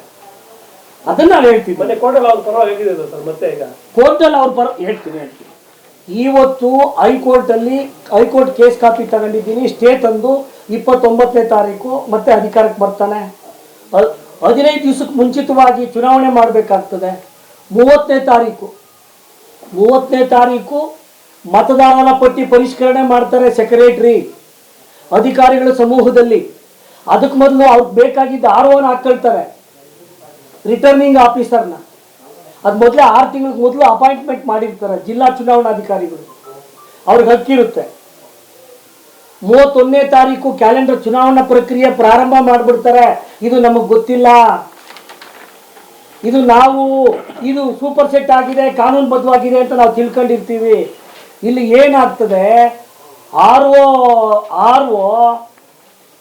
ಮತ್ತೆ ಚುನಾವಣಾಧಿಕಾರಿ ರಿಟರ್ನಿಂಗ್ ಆಫೀಸರ್ ಶಶಿ ಅನ್ನೋ ಮಹಾತಾಯಿ ಆಂಜನಪ್ಪನವರು ಸದಸ್ಯರ ಗಮನಕ್ಕೆ ತರದೆ ನಮಗೆ ವಿತರಣೆ ಮಾಡೋದಕ್ಕೆ ನೋಟಿಸ್ ವಿತರಣೆ ಮಾಡಿ ಚುನಾವಣೆ ಪ್ರಕ್ರಿಯೆಗೆ ನಾವು ಸಿದ್ಧ ಆಗೋದಕ್ಕೆ ಒಂದು ರೀತಿಯಲ್ಲಿ 30ನೇ ತಾರೀಕು ಅವ್ರು ಬೇಕಾದವ್ರು ಮತದಾರನ ಇಟ್ಕೊಂಡು ಮತದಾರರ ಪಟ್ಟಿ ತಯಾರು ಮಾಡ್ತಾರೆ. ಇವತ್ತು ನಮ್ಮ ಗೋಪಾಲ್ ಕೃಷ್ಣ ಅವ್ರಿಗೂ ಅದು ಗೊತ್ತಾಗ್ಲಿಲ್ಲ. ಅವ್ರು ನೊಂದ್ಕೊಂಡು ಕೇಳ್ತಾರೆ ನಾಯಕರು, ರಿಸರ್ವ್ ಮಾಡ್ತಾರೆ. ತದನಂತರ 31ನೇ ತಾರೀಕು ಚುನಾವಣಾ ಪ್ರಕ್ರಿಯೆ ಪ್ರಾರಂಭ ಮಾಡ್ತಾರೆ. ಆದರೆ ನಮಗೆ ನೋಟಿಸ್ ಕಳಿಸಿ ನಮ್ಮ ಪ್ರಕ್ರಿಯೆ ಪ್ರಾರಂಭ ಮಾಡೋದಕ್ಕೆ ಸದಸ್ಯರಿಗೆ ಅವಕಾಶ ಕೊಡಲ್ಲ. ಅದು ಸಂಸ್ಥೆಗೆ ಬೈಲಾಗ್ ವಿರುದ್ಧವಾಗಿ, ಸರ್ಕಾರಕ್ಕೆ ವಿರುದ್ಧವಾಗಿ ಮಾಡಿರೋ ನಿಯಮ. ಚುನಾವಣೆ ಪ್ರಕ್ರಿಯೆ ಪ್ರಾರಂಭ ಆಗೋಯ್ತು. 6ನೇ ತಾರೀಕು ನಾವು ಪ್ರತಿಭಟನೆ ಮಾಡ್ತೀವಿ, ನೀವು ಬರ್ತೀವಿ.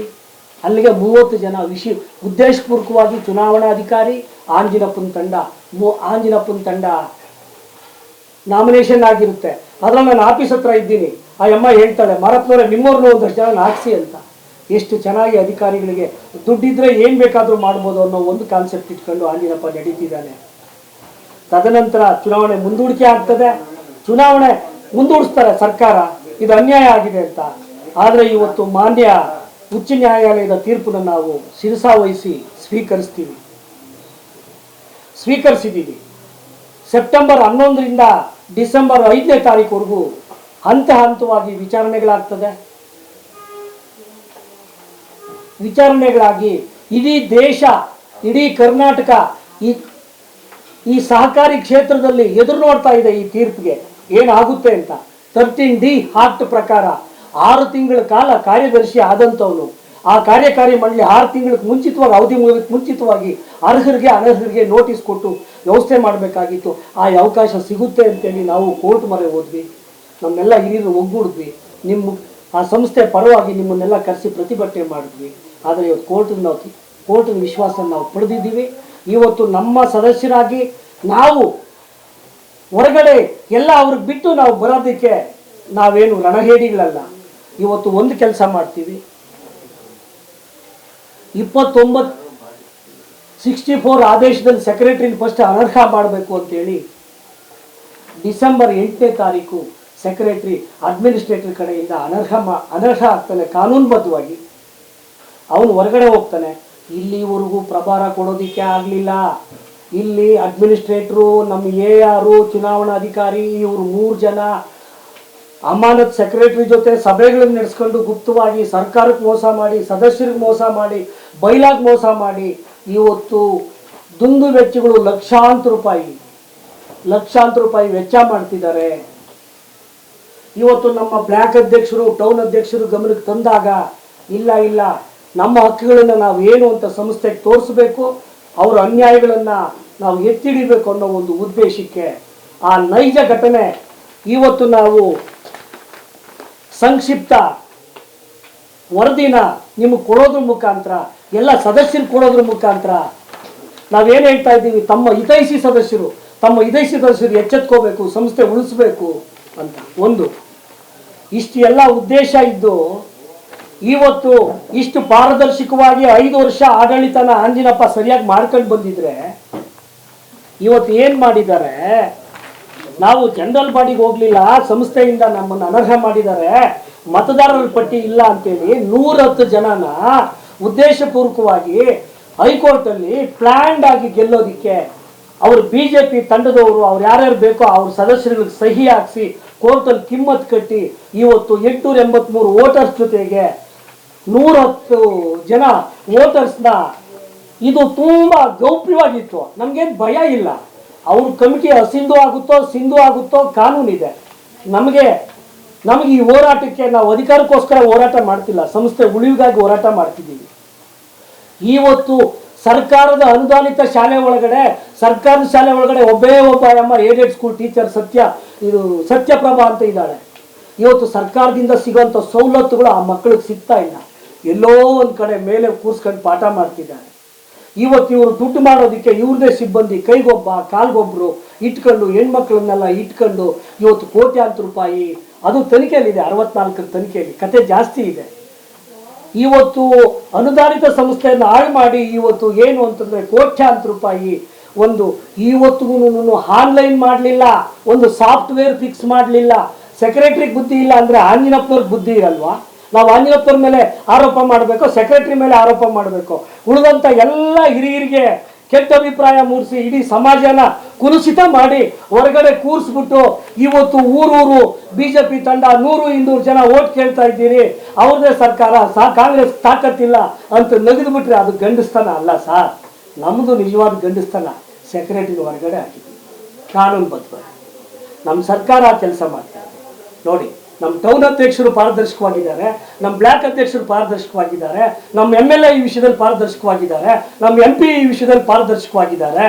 ನಮ್ಮ ಉಸ್ತುವಾರಿ ಮಂತ್ರಿಗಳಿಗೆ ಒಂದು ಸಂದೇಶ ಕೊಡ್ತೀವಿ ಈ ಮುಖಾಂತರ, ಸಮಗ್ರವಾಗಿ ತನಿಖೆ ಮಾಡಿ ಸರ್ಕಾರಕ್ಕೆ ಇದನ್ನು ಕೊಟ್ಬಿಡಿ. ಈ ಸ್ಥಳೀಯವಾಗಿ ರಾಜಕಾರಣಗಳು ಯಾಕೆ ಜಾತಿಯ ಗಲಭೆ, ಬಂಡವಾಳ ಶಾಹಿಗಳಿಗೆ ಯಾಕೆ ನಮ್ಮನ್ನೆಲ್ಲ ಗುಲಾಮರು ಮಾಡ್ತೀವಿ ಅಂತ ಹೇಳೋಕೆ ಒಂದು ಸಂದೇಶಕ್ಕೆ ಇವೆಲ್ಲ ಮಾಡ್ತಾ ಇದ್ದೀವಿ.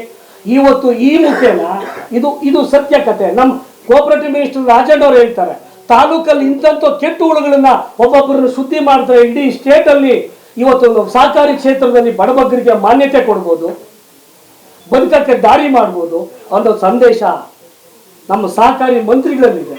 ಅದನ್ನು ನಾವು ಕೇಳ್ಪಟ್ಟಿದ್ದೀವಿ. ಗೆಲ್ಲಕ್ಕೆ ಸಾಧ್ಯ ಇಲ್ಲ ಅಂತಲ್ಲ ಈ ಸತಿ ಹೇಳ್ತಿರೋದು? ಸಾಧ್ಯ ಇಲ್ಲ ಅಂತಲ್ಲ. ಇವತ್ತು ನೀವು ಹೇಳೋದು ಹೇಗೆ ಅಂತ ಹೇಳಿದ್ರೆ, ಈಗ ನೀವು ಹೇಗೆ ಹೇಳ್ತಾ ಇದ್ದೀರಿ ಅಂತ ಹೇಳಿದ್ರೆ, ಈ ಮೆಂಬರ್ಶಿಪ್ ಎಲ್ಲ ಅವ್ರ ಅಧಿಕಾರ ಅವಧಿ ಒಳಗಡೆ ಮೆಂಬರ್ಶಿಪ್ ಅವ್ರು ಬೇಕಾದವ್ರನ್ನ ಮಾಡ್ಕೊಂಡಿದ್ದಾರೆ. ಇನ್ಯಾರು ಅವ್ರ ಹತ್ರಕ್ಕೆ ಹೋಗ್ಲಿಲ್ಲ. ನಾವು ಎನ್ಕ್ವೈರಿಗಳಲ್ಲಿದ್ದೀವಿ, ನಮ್ಮ ಸರ್ಕಾರದ ನಿರಂತರವಾದ ಒಂದು ಹೋರಾಟದಲ್ಲಿ ನಿರಂತರವಾಗಿದ್ದೀವಿ. ನಮ್ಮ ಎಲ್ಲ ಹಿರಿಯರನ್ನ ಮನೆಗಳಲ್ಲಿ ಕೂರಿಸ್ಬಿಟ್ಟು ಮೂಲೆ ಗುಂಪು ಮಾಡಿ ಅವರು ಪರಿತಪಿಸ್ತಾ ಇದ್ದಾರೆ. ನೀವು ಮೆಂಬರ್ಶಿಪ್ ನೋಡಿದ್ದೀರಾ, ನಮ್ಮನ್ನೆಲ್ಲ ತಪ್ಪಿತಸ್ಥರನ್ನ ಮಾಡಿದ್ದೀರಾ 61 ಲಕ್ಷ ಅದೆಲ್ಲ ಇದೆ, ಓದಿ, ನಾನು ಹೇಳಲ್ಲ, ನಿಮ್ಗೆ ಮಾಹಿತಿ ಇದೆ. ಇದೆಲ್ಲ ಮಾಡಿ ಇವತ್ತು ಮತ್ತೆ 110 ಜನ ಕೋರ್ಟಿಂದ ನಾವು ಏನು ಕಂಟೆಂಟ್ ಏನು ನಾವು ಅನೌನ್ಸ್ಮೆಂಟ್ ಮಾಡಿದ್ದಾರೆ ನಮ್ಮನ್ನ, ನಾವು ಜನರಲ್ ಬಾಡಿ ಮೀಟಿಂಗ್ ಹೋಗಿಲ್ಲ, ಅದರಿಂದ ನಮಗೆ ಕಿಮ್ಮತ್ ಕೊಡ್ತೀವಿ, ನಮ್ಮ ಮತದಾರರ ಹಕ್ಕು ಕೊಡಿ ಅಂತೇಳಿ ಅವರು ಗುಂಪುಗಾರಿಕೆ ಮಾಡ್ಕೊಂಡು ಮತ್ತೆ 110 ಓಟ್ ತಂದಿದ್ದಾರೆ. ನಮ್ಗೇನು ಭಯ ಇಲ್ಲ. ಅವರು ಕಮಿಟಿ ಅಸಿಂಧು ಆಗುತ್ತೆ, ಸಿಂಧು ಆಗಲ್ಲ. ಖಂಡಿತವಾಗಿ ಕಾನೂನು ಹೋರಾಟ ಮಾಡ್ತೀವಿ, ಸಂಸ್ಥೆ ಉದ್ಧಾರ ಮಾಡ್ತೀವಿ. ಅಲ್ಲಲ್ಲ, ಒಂದ್ ನಿಮಿಷ, ಈಗ ಇಷ್ಟೆಲ್ಲ ಇದ್ಕೊಂಡು ನೀವು ಯಾಕೆ ಸ್ಟೇ ತಂದಿಲ್ಲ ಎಲೆಕ್ಷನ್ಗೆ ಅಂತ ಕೇಳ್ತೀನಿ ನೋಡಿ. ಚುನಾವಣೆಗೆ ಸ್ಟೇ ಕೊಡಲ್ಲ. ಚುನಾವಣೆ ಪ್ರಕ್ರಿಯೆ ನೋಡಿ, ಈಗ ಎಕ್ಸಾಂಪಲ್ ಹೇಳ್ತೀನಿ. ಚುನಾವಣೆ ನಮ್ಮ ಜೊತೆ 13D ಹಾಕ್ಟಲ್ಲಿ ಹೈಕೋರ್ಟ್ಗೆ 4 ಫೈಲ್ ಒಟ್ಟಿಗೆ ಇತ್ತು. Jayabharathi, Mysuru DCC bank, Kolar DCC bank, Davanagere DCC bank. ಅವೆಲ್ಲ ಚುನಾವಣಾ ಅಧಿಕಾರಿಗಳನ್ನು ಆಯ್ಕೆ ಮಾಡಿ ಚುನಾವಣೆ ಪ್ರಕ್ರಿಯೆ ಪ್ರಾರಂಭದಲ್ಲಿ ಅವ್ರು ಎಚ್ಚೆತ್ಕೊಂಡು ಕೋರ್ಟ್ಗೆ ಹೋದ್ರು. ನಾವು ಚುನಾವಣೆ ಪ್ರಕ್ರಿಯೆ ಆರಂಭ ಆಗಿ 30 ಜನ ನಾಮಿನೇಷನ್ ಹಾಕಿದ್ರು. ಇದು ಹೇಗೆ ಅಂತಂದರೆ, ಚುನಾವಣಾ ಅಧಿಕಾರಿ, ಆ ಕಾರ್ಯಕಾರಿ ಮಂಡಳಿ, ಮೈನ್ ಸೂತ್ರಧಾರ ನಟರಾಜ, ಅವ್ರ ಮುಖೇನ ಅವರು ಚುನಾವಣೆ ಪ್ರಕ್ರಿಯೆ ಪ್ರಾರಂಭ ಮಾಡಿಬಿಟ್ರು.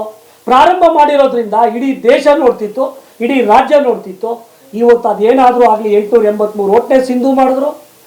ಪ್ರಕ್ರಿಯೆ ಆಗಿರೋದ್ರಿಂದ ಒಂದು ದಿವಸ ನಾಮಿನೇಷನ್ ಹಾಕೋದಕ್ಕೆ ಎಲ್ರಿಗೂ ಅವಕಾಶ ಕೊಟ್ಟರು. 26ಕ್ಕೆ ಚುನಾವಣೆ ಸರ್ಕಾರ ಕೋರ್ಟ್ ನಿಗದಿ ಮಾಡ್ತು. ಸರ್ಕಾರನೂ ಅದನ್ನು ಪಾಲನೆ ಮಾಡ್ತಾ ಇದ್ದಾರೆ. ನಾವು ಅಜನ್ಮ ಸಿದ್ಧ ಹಕ್ಕು. ಇವತ್ತು ಕಾರ್ಯಾಂಗ ಸರಿ ತಪ್ಪುಗಳನ್ನು ನ್ಯಾಯಾಂಗ ಎತ್ತು ತೋರಿಸುತ್ತೆ. ಆದರೆ ಇವತ್ತು ಚುನಾವಣಾ ಪ್ರಕ್ರಿಯೆ ಪ್ರಾರಂಭ ಆಗಿ 30 ಜನ ನಾಮಿನೇಷನ್ ಹಾಕಿದ್ದಕ್ಕೋಸ್ಕರ ಇವತ್ತು ಸೇಮ್ ಏನಿದೆಯೋ ಅದನ್ನು ಕಂಟಿನ್ಯೂ ಮಾಡ್ತು. ನಾವು ಇನ್ನೂ ಹೋಗಬೇಕಾಗಿದೆ, ನಮ್ಗೆ ಅವಕಾಶ ಇತ್ತು ಸರ್. ನಾವು ಡಬಲ್ ಬೆಂಚ್ಗೆ ಹೋಗಬೇಕಾಗಿತ್ತು, ನಾವು ಅಪೀಲ್ ಹೋಗಲಿಲ್ಲ. ಎಲೆಕ್ಷನ್ ಹಾಕೋದು ನಾವೇ ಬಿಟ್ವಿ. ಅದ್ರ ಬಗ್ಗೆ ನಮ್ಗೆ ಬೇಸರನೂ ಇಲ್ಲ, ಭಯನೂ ಇಲ್ಲ. 26 ಚುನಾವಣೆ ನಡೆಯುತ್ತಾ ನಡೆಯಲ್ಲ? 26 ಚುನಾವಣೆ ನಡೆಯುತ್ತೆ. ನಾವು ಮತದಾರರಾಗಿದ್ದೀವಿ. ನಾವು ಇವತ್ತು ಒಂದು ಸಂದೇಶ, ಈ ಸಂದೇಶ ಏನು ಅಂದರೆ ನಿಮ್ಮಗಳ ಮುಖಾಂತರ ಇನ್ನೂ ಒಂದು ಸಂದೇಶ. ಇವತ್ತು ಹೇಗೆ 883 ಪಟ್ಟಿ ಒಳಗಡೆ ಎಲ್ಲ ಆ ಸಂಸ್ಥೆಗೆ ದುಡ್ದಂಥ, ಬೆಳೆದಂಥ, ಬಾಳಿಸ್ತಂಥ, ಬದುಕಿಸ್ತಂಥ ಎಲ್ಲ ಹಿರಿಯರನ್ನ ಮೂಲೆ ಗುಂಪು ಮಾಡಿದ್ರು. ನಮಗೆ ಕ್ಯಾಂಡಿಡೇಟ್ಗಳನ್ನೇ ಇಲ್ದಂಗೆ ಮಾಡಿದ್ರು. ನಾವು ಕ್ಯಾಂಡಿಡೇಟ್ ಇರೋರನ್ನ ನಾವು ನಮ್ಮ ಬ್ಲಾಕ್ ಅಧ್ಯಕ್ಷರ ಆದೇಶ, ನಮ್ಮ ಎಲ್ಲ ಒಂದು ಸಹಕಾರಿಗಳ ಆದೇಶ, ಇದು ತಪ್ಪಿತಸ್ಥರಿಗೆ ಬಿಡಬಾರ್ದು ಅಂತೇಳಿ ನಾವು ಜನರಲ್ನಲ್ಲಿ ಸಾಮಾನ್ಯ ಕ್ಷೇತ್ರದಲ್ಲಿ 5 ಜನ ಇದ್ದೀವಿ, ಮಹಿಳಾ ಕ್ಷೇತ್ರದಲ್ಲಿ ಒಬ್ಬರಿದ್ದೀವಿ, SC ಕ್ಷೇತ್ರದಲ್ಲಿ ಒಬ್ಬರಿದ್ದೀವಿ. ಒಟ್ಟು 7 ಜನ ಸ್ಪರ್ಧೆ ಮಾಡ್ತಾ ಇದ್ದೀವಿ. ಸ್ಪರ್ಧೆಲಿದ್ದೀವಿ. ಸೋಲು ಗೆಲುವು ಮತದಾರರಿಗೆ ಸಂಬಂಧಪಟ್ಟಿದ್ದು. ಇಷ್ಟೆಲ್ಲ ಅವರ ಒಂದು ಅವಾಂತರಗಳನ್ನು, ಇಷ್ಟೆಲ್ಲ ಈ ಸೃಷ್ಟಿಕರ್ತರ ಕರ್ಮಕಾಂಡಗಳನ್ನು ಮುಖೇನ ಇಡ್ತೀವಿ. ನಾವು ಮತದಾರರ ಬಂಧುಗಳಲ್ಲಿ ನಾನು ಒಂದು ಕೇಳ್ಕೊತೀನಿ. ಇನ್ನೊಂದು ಗೋಪಾಲಕೃಷ್ಣ ಸಂಪಂಗಿರಾಮಯ್ಯ ಅನ್ನೋರು BJPಲಿದ್ದರು.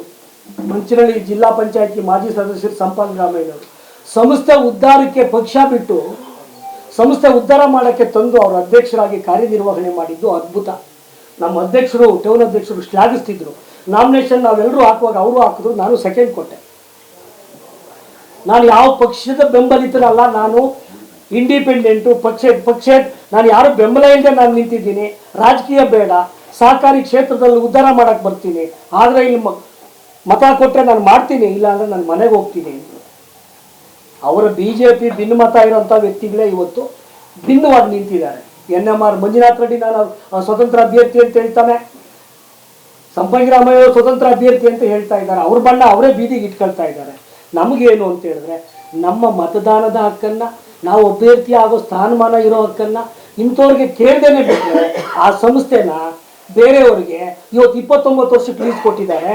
ಇಡೀ ಸಂಸ್ಥೆನ ನಾನು CBSE ಮಾಡ್ತೀನಿ, ಅದು ಮಾಡ್ತೀನಿ, ಇದು ಮಾಡ್ತೀನಿ ಅಂತ ಹೇಳ್ಬಿಟ್ಟು ಯಾರಾದರೂ ರಿಯಲ್ ಎಸ್ಟೇಟ್ ಉದ್ಯಮ ಮಾಡ್ದಂಗೆ ಸಂಸ್ಥೆನ ಯಾರಿಗಾನ ಮಾರಾಟ ಮಾಡಿಬಿಟ್ರೆ ಏನು ಮಾಡೋದು? ಅದಕ್ಕೆ ನಾವು ನಾಮಿನೇಷನ್ ಹಾಕಿರೋದು. ಸಂಸ್ಥೆ ಮಾರಾಟ ಆಗ್ಬಿಟ್ರೆ ಏನು ಮಾಡ್ತೀರಾ? ಎಲ್ಲರೂ ಸೇರಿ ಮಾರಾಟ ಮಾಡ್ಬಿಡ್ತಾರೆ. ಕಾರ್ಯದರ್ಶಿ ಇವತ್ತು ಒಂದು ಮಾತು ಹೇಳ್ತೀನಿ, ಕಾರ್ಯದರ್ಶಿ ಇಲ್ಲಿವರೆಗೂ ಪ್ರಭಾರ ಕೊಟ್ಟಿಲ್ಲ. ನಮ್ಮ AR ಮುಖ್ಯ ವ್ಯಕ್ತಿ, AR ಮುಖ್ಯ ಕಾರ್ಯದರ್ಶಿ ಏನ್ ಮಾಡ್ದ? 12ನೇ ತಾರೀಕು ರಿಸೀವ್ ಮಾಡ್ಕೊಂಡ, 8ನೇ ತಾರೀಕು ಸಸ್ಪೆಂಡ್ ಅಮಾನತ್ತಾಗಿದ್ದಕ್ಕೆ ಶಿಸ್ತು ವಿಚಾರಣೆಗೆ ಒಳಪಟ್ಟು ಅಮಾನತ್ತಲ್ಲಿ 6 ತಿಂಗಳು ಇಟ್ಟಿದ್ದಾರೆ. ಅಮಾನತ್ತಲ್ಲಿ ಯಾಕೆ ಇಡ್ತಾರೆ? ಒಂದು ಭ್ರಷ್ಟ ಅಧಿಕಾರಿನ ಯಾಕೆ ಇಡ್ತಾರೆ? ಭ್ರಷ್ಟ ಅಧಿಕಾರಿ, ಅವನು ದುರ್ನಡತೆ, ದುರ್ವ್ಯವಹಾರಗಳು. ಕೊನೆ ಮಾತೇನು ಸರ್? ಈಗ ಈ ಸಂಸ್ಥೆ ಏನ್ ಮಾಡ್ಬೇಕು ಅಂತ ಸಂಸ್ಥೆ ಏನು ಅಲ್ಲ. ಈಗ ನಮ್ಮ ಉದ್ದೇಶ ಸರ್ಕಾರ ಶುದ್ಧಿ ಮಾಡಬೇಕು, ಅಲ್ಲಿ ಏಡೆಡ್ ಇನ್ಸ್ಟಿಟ್ಯೂಷನ್ಗಳನ್ನ ಕಂಟಿನ್ಯೂ ಮಾಡಬೇಕು. ಈಗ ಇಂಗ್ಲಿಷ್ ಮೀಡಿಯಂ ಸ್ಕೂಲ್ನ ಪಾರದರ್ಶಕವಾಗಿ ಎಲ್ಲ ವ್ಯವಸ್ಥಿತವಾದ ರೀತಿಯಲ್ಲಿ ನಡೆಸಬೇಕು. ಹಣ ದುರುಪಯೋಗ, ಅಲ್ಲಿ ವ್ಯವಸ್ಥೆ ದುರುಪಯೋಗ ಎಲ್ಲ ಆಗ್ತಾ ಇದೆ. ಕೇಳಿ ಪ್ರಶ್ನೆ ಇನ್ನೇನಾದ್ರೂ ಇದ್ರೆ. ಮಾಡ್ತಾ ಇರೋರು ನಾಳೆ ದಿವಸ ಸಂಸ್ಥೆಗೆ ಸಂಬಂಧಪಟ್ಟ ಆಸ್ತಿಗಳೆಲ್ಲ ಮಾತ್ರ ನೀವು ಯಾವ ತರ ಇದು ಮಾಡ್ತೀರಾ? ಇಲ್ಲ, ಈಗ ಒಂದು ಪ್ರಶ್ನೆ ಶಾಂತಿ. ಹಿಂದಿನವರೆಲ್ಲ ಇವತ್ತು ಇದೆ 61,72,500 ರೂಪಾಯಿ ಸುಪ್ರೀಂ ಕೋರ್ಟ್ ವೆಚ್ಚಗಳು ಅಂತಿದ್ದು. ಓಚರ್ನ ಮಾಡದೆ ಆ ಮಾಹಿತಿ ನಿಮಗೆ ಲಿಖಿತ ಮೂಲಕ ಕೊಟ್ಟಿದ್ದೀವಿ. ಅದು 18% ಸೇರಿ ಮೊದಲನೇ ಆರೋಪಿ ಸೆಕ್ರೆಟರಿ ಕಮಿಟಿಯವರೆಲ್ಲ ಸೇರಿ ಕಟ್ಟಬೇಕು ಅಂತ ಆದೇಶ ಆಗಿದೆ. ಅಲ್ಲ ಆಗಿದೆ. ಈಗ ಆ 4 ಎಕರೆ ಜಮೀನ ಇಲ್ಲಿವರೆಗೂ ಸುಪ್ರೀಂ ಕೋರ್ಟ್ ಅಲ್ಲಿ ಗೆದ್ದಿದ್ದೀರಿ ಅಂತೇಳಿ ಒಂದು GD ಅಶ್ವತ್ಥನಾರಾಯಣ ಅವರು ಸತ್ತು ಸ್ವರ್ಗದಲ್ಲಿದ್ದಾರೆ. ನಾನು ಸಂಸ್ಥೆ ದುಡ್ಡನ್ನ ಅನುಭವಿಸ್ಲಿಲ್ಲ, ನಾನು ನೇರವಾಗಿ ಸಂಸ್ಥೆ ಕೆಲಸ ಮಾಡಿದ್ದೀನಿ. ಇವತ್ತು ಆ ಜಮೀನು ಸ್ವಾಧೀನಕ್ಕೆ ಸಂಸ್ಥೆ ತಗೊಂಡಿಲ್ಲ. ಒಂದು ಶಿಕ್ಷಣ ಮಟ್ಟ ಉದ್ಧಾರ ಮಾಡದೆ ಅಂಗಡಿಗಳನ್ನ 2009ರಿಂದ ಕಟ್ಟಿದಂತ ಅಂಗಡಿಗಳನ್ನ ಹರಾಜು ಬಿಟ್ಟಿಲ್ಲ. ಅದನ್ನ ಮಾಡ್ಬೇಕ, ಘಟನೋತ್ತರ ಅನುಮೋದನೆ ಇಲ್ಲ, ಪೂರ್ವ ಅನುಮತಿ ಇಲ್ಲ, ಯಾವುದು ಇಲ್ಲ. ಅದರ ವೇರಿಯೇಷನ್ 64 ರುಜುವಾತಾಗಿದೆ. ಆ ದಾಖಲಾತಿ ನಿಮ್ಮ ಹತ್ರ ಇದೆ. ಅಂಗಡಿಗಳಲ್ಲಿ ನಿಮ್ಮ ಅಂಗಡಿಗಳು ಸಹ ಇದೆ, ನೀವು ಸಹ ಟ್ಯಾಕ್ಸ್ ಕಟ್ಟಲ್ಲ ಅವ್ರು ಹೇಳಿದ್ರು ಸರ್ ಮೊನ್ನೆ ಒಂದ್ಸಲಿ ಪತ್ರಿಕಾಗೋಷ್ಠಿಯಲ್ಲಿ. ಎಲ್ಲ ಯಾವುದು ಇಲ್ಲ. ಕಾನೂನು ಕ್ರಮ ತಗೋಬಹುದು, ಅವರೇ ಕಾರ್ಯಕಾರಿ ಮಂಡಳಿ. ಅಲ್ಲಿ 2 ಅಂಗಡಿ 3 ಅಂಗಡಿ ನಿಮ್ಮವ್ರದ್ದು ಇದೆ ಅಂತ ಯಾರಾದ್ರೂ ಇರ್ಲಿ, ಯಾರದೇ ಇರ್ಲಿ, ಎಲ್ಲರ ಮೇಲೆ ಕಾನೂನು ಕ್ರಮ ತಗೊಳ್ಳಿ. ಆಡಳಿತ ನಿಮ್ದೇ ಇತ್ತಲ್ವಾ? ನಿಮ್ಗೆ ಜ್ಞಾನ ಇಲ್ವಾ ತಗೊಳಕ್ಕೆ? ಅಷ್ಟು ಯೋಗ್ಯತೆ ಇಲ್ವಾ? ಯಾಕಂದ್ರೆ ನೀವು 90 ಭಾಗ ತಿಂದ್ರೆ 10 ಭಾಗ ನಮ್ಮವರೇ ತಿಂದಿರು. ಆಪಿ ಯಾರು ತೆಗ್ದಾಕ ಎಲ್ಲಾರು ಈಗ ಕ್ರಮ ತಗೊಳ್ಳಿ ಸರ್, ಇರಿ ದಯಮಾಡಿ ಇದ್ರೆ ಕ್ರಮ ತಗೊಳ್ಳಿ. ಯಾರದೇ ಕ್ರಮ ತಗೊಳ್ಳಿ. ನೋಡಿ ಸರ್, ಕ್ರಮ ತಗೊಳ್ಳಿ. ಇವತ್ತು ಅವ್ರ ಟ್ಯಾಕ್ಸ್ ಕಟ್ಟಿಲ್ಲ, ಇವ್ರ ಟ್ಯಾಕ್ಸ್ ಕಟ್ಟಿಲ್ಲ, ಕಂತೆಗಳು. ಇವ್ರ ಕಾರ್ಯಕಾರಿ ಮಂಡಳಿ ಬಂದ ಮೇಲೆ ಸೀಕ್ರೆಟ್ ಟೆಂಡರ್ 5 ವರ್ಷಕ್ಕೆ ಒಂದ್ಸಾರಿ ಬಿಡೋ ನಿಯಮ ಇದೆ. ಎಲ್ಲ ಮಾಡಿರೋದು ಇಲ್ಲಿಗಲ್ಲು. ಎಷ್ಟು ಹೆಚ್ಚಿದ್ದಾರೆ, ಯಾರ್ದು ಅಂಗಡಿ ಅಂತ ಬಹಿರಂಗ ಪಟ್ಟಿ ಅವರೇ ಕಳಿಸ್ಲಿ. ಓಕೆ ಸರ್, ಈಗ ಜೈಭರ್ತಿಲಿ ಏನ್ ಕಾನೂನು ಬರೆಯಾಗ್ತಿದೆ, ಯಾರು ಮಾಡ್ತಿದ್ದಾರೆ, ಎಷ್ಟು ವೆಚ್ಚ ಆಗಿದೆ, ಏನ್ ಮಾಡಬೇಕು ಅನ್ನೋದು ಒಂದು 5 ನಿಮಿಷ ಮಾತಾಡ್ತಾರೆ, ಅರ್ಧ ಗಂಟೆ ಮಾತಾಡ್ತಾರೆ.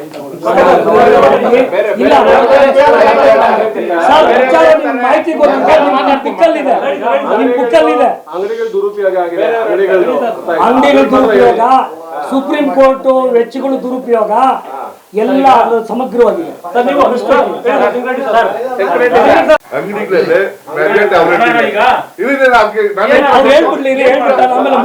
ಈಗ ಅಂಗಡಿಗಳದ್ದು ಹೇಳ್ತಾ ನೋಡಮಲ್ಲ ಇಲ್ಲಿ ನೋಡಿಲ್ಲ ಹೇಳ್ತಾ ಕೇಳಿಲ್ಲ. ಆವಾಗ ಮೆಜಾರಿಟಿ ಅವ್ರದ್ದೆ. ಈಗ ಕಮಿಟಿ ಇದೆಯಲ್ಲ ಅವ್ರದ್ದೇ ಮೆಜಾರಿಟಿ, ಈಗಲೂ ಅವ್ರದ್ದೇ. ಅಲ್ಲಿ ಆಪೋಸಿಷನ್ ಪಾರ್ಟಿ ಇದ್ರೆ ಗೊತ್ತಾಗ್ತಾ ಇತ್ತು. ಅವಾಗ 2 ಪಾರ್ಟಿಯವರು ಎಲ್ಲ ಒಟ್ಟಾಗಿದ್ರು, ಇದಾಯ್ತು. ಅದು ಟೆಂಡರ್ ಹಾಕಿರೋ ಸಂದರ್ಭದಲ್ಲಿ ಟೆಂಡರ್ ಯಾರು ಹೆಚ್ಚಿಗೆ ಆಗಿರ್ತಾರೋ ಅದನ್ನ ಕವರ್ನ ಚೇಂಜ್ ಮಾಡ್ತಾ ಇದ್ರು. ಯಾರು? ನಟರಾಜ್ ಅವರು, ಅದನ್ನ ಸೆಕ್ರೆಟರಿ ಆಗಿದ್ರು ನಟರಾಜ್ ಅವ್ರು ಬೇಕಾಗಿರೋದು ಕೊಟ್ಟರು. ಇದ್ರೆ ಕಾಂಗ್ರೆಸ್ ಪಾರ್ಟಿ ಅಂದ್ರೆ ಅದನ್ನ ಸತ್ಯನೋ ಹೇಳಲ್ಲ. ಇದ್ರೆ ಒಂದೇ ಎರಡ ಕಾಂಗ್ರೆಸ್ ಅವ್ರದ್ದು ಇರ್ಬೋದು. ಇಲ್ಲ ಇಲ್ಲ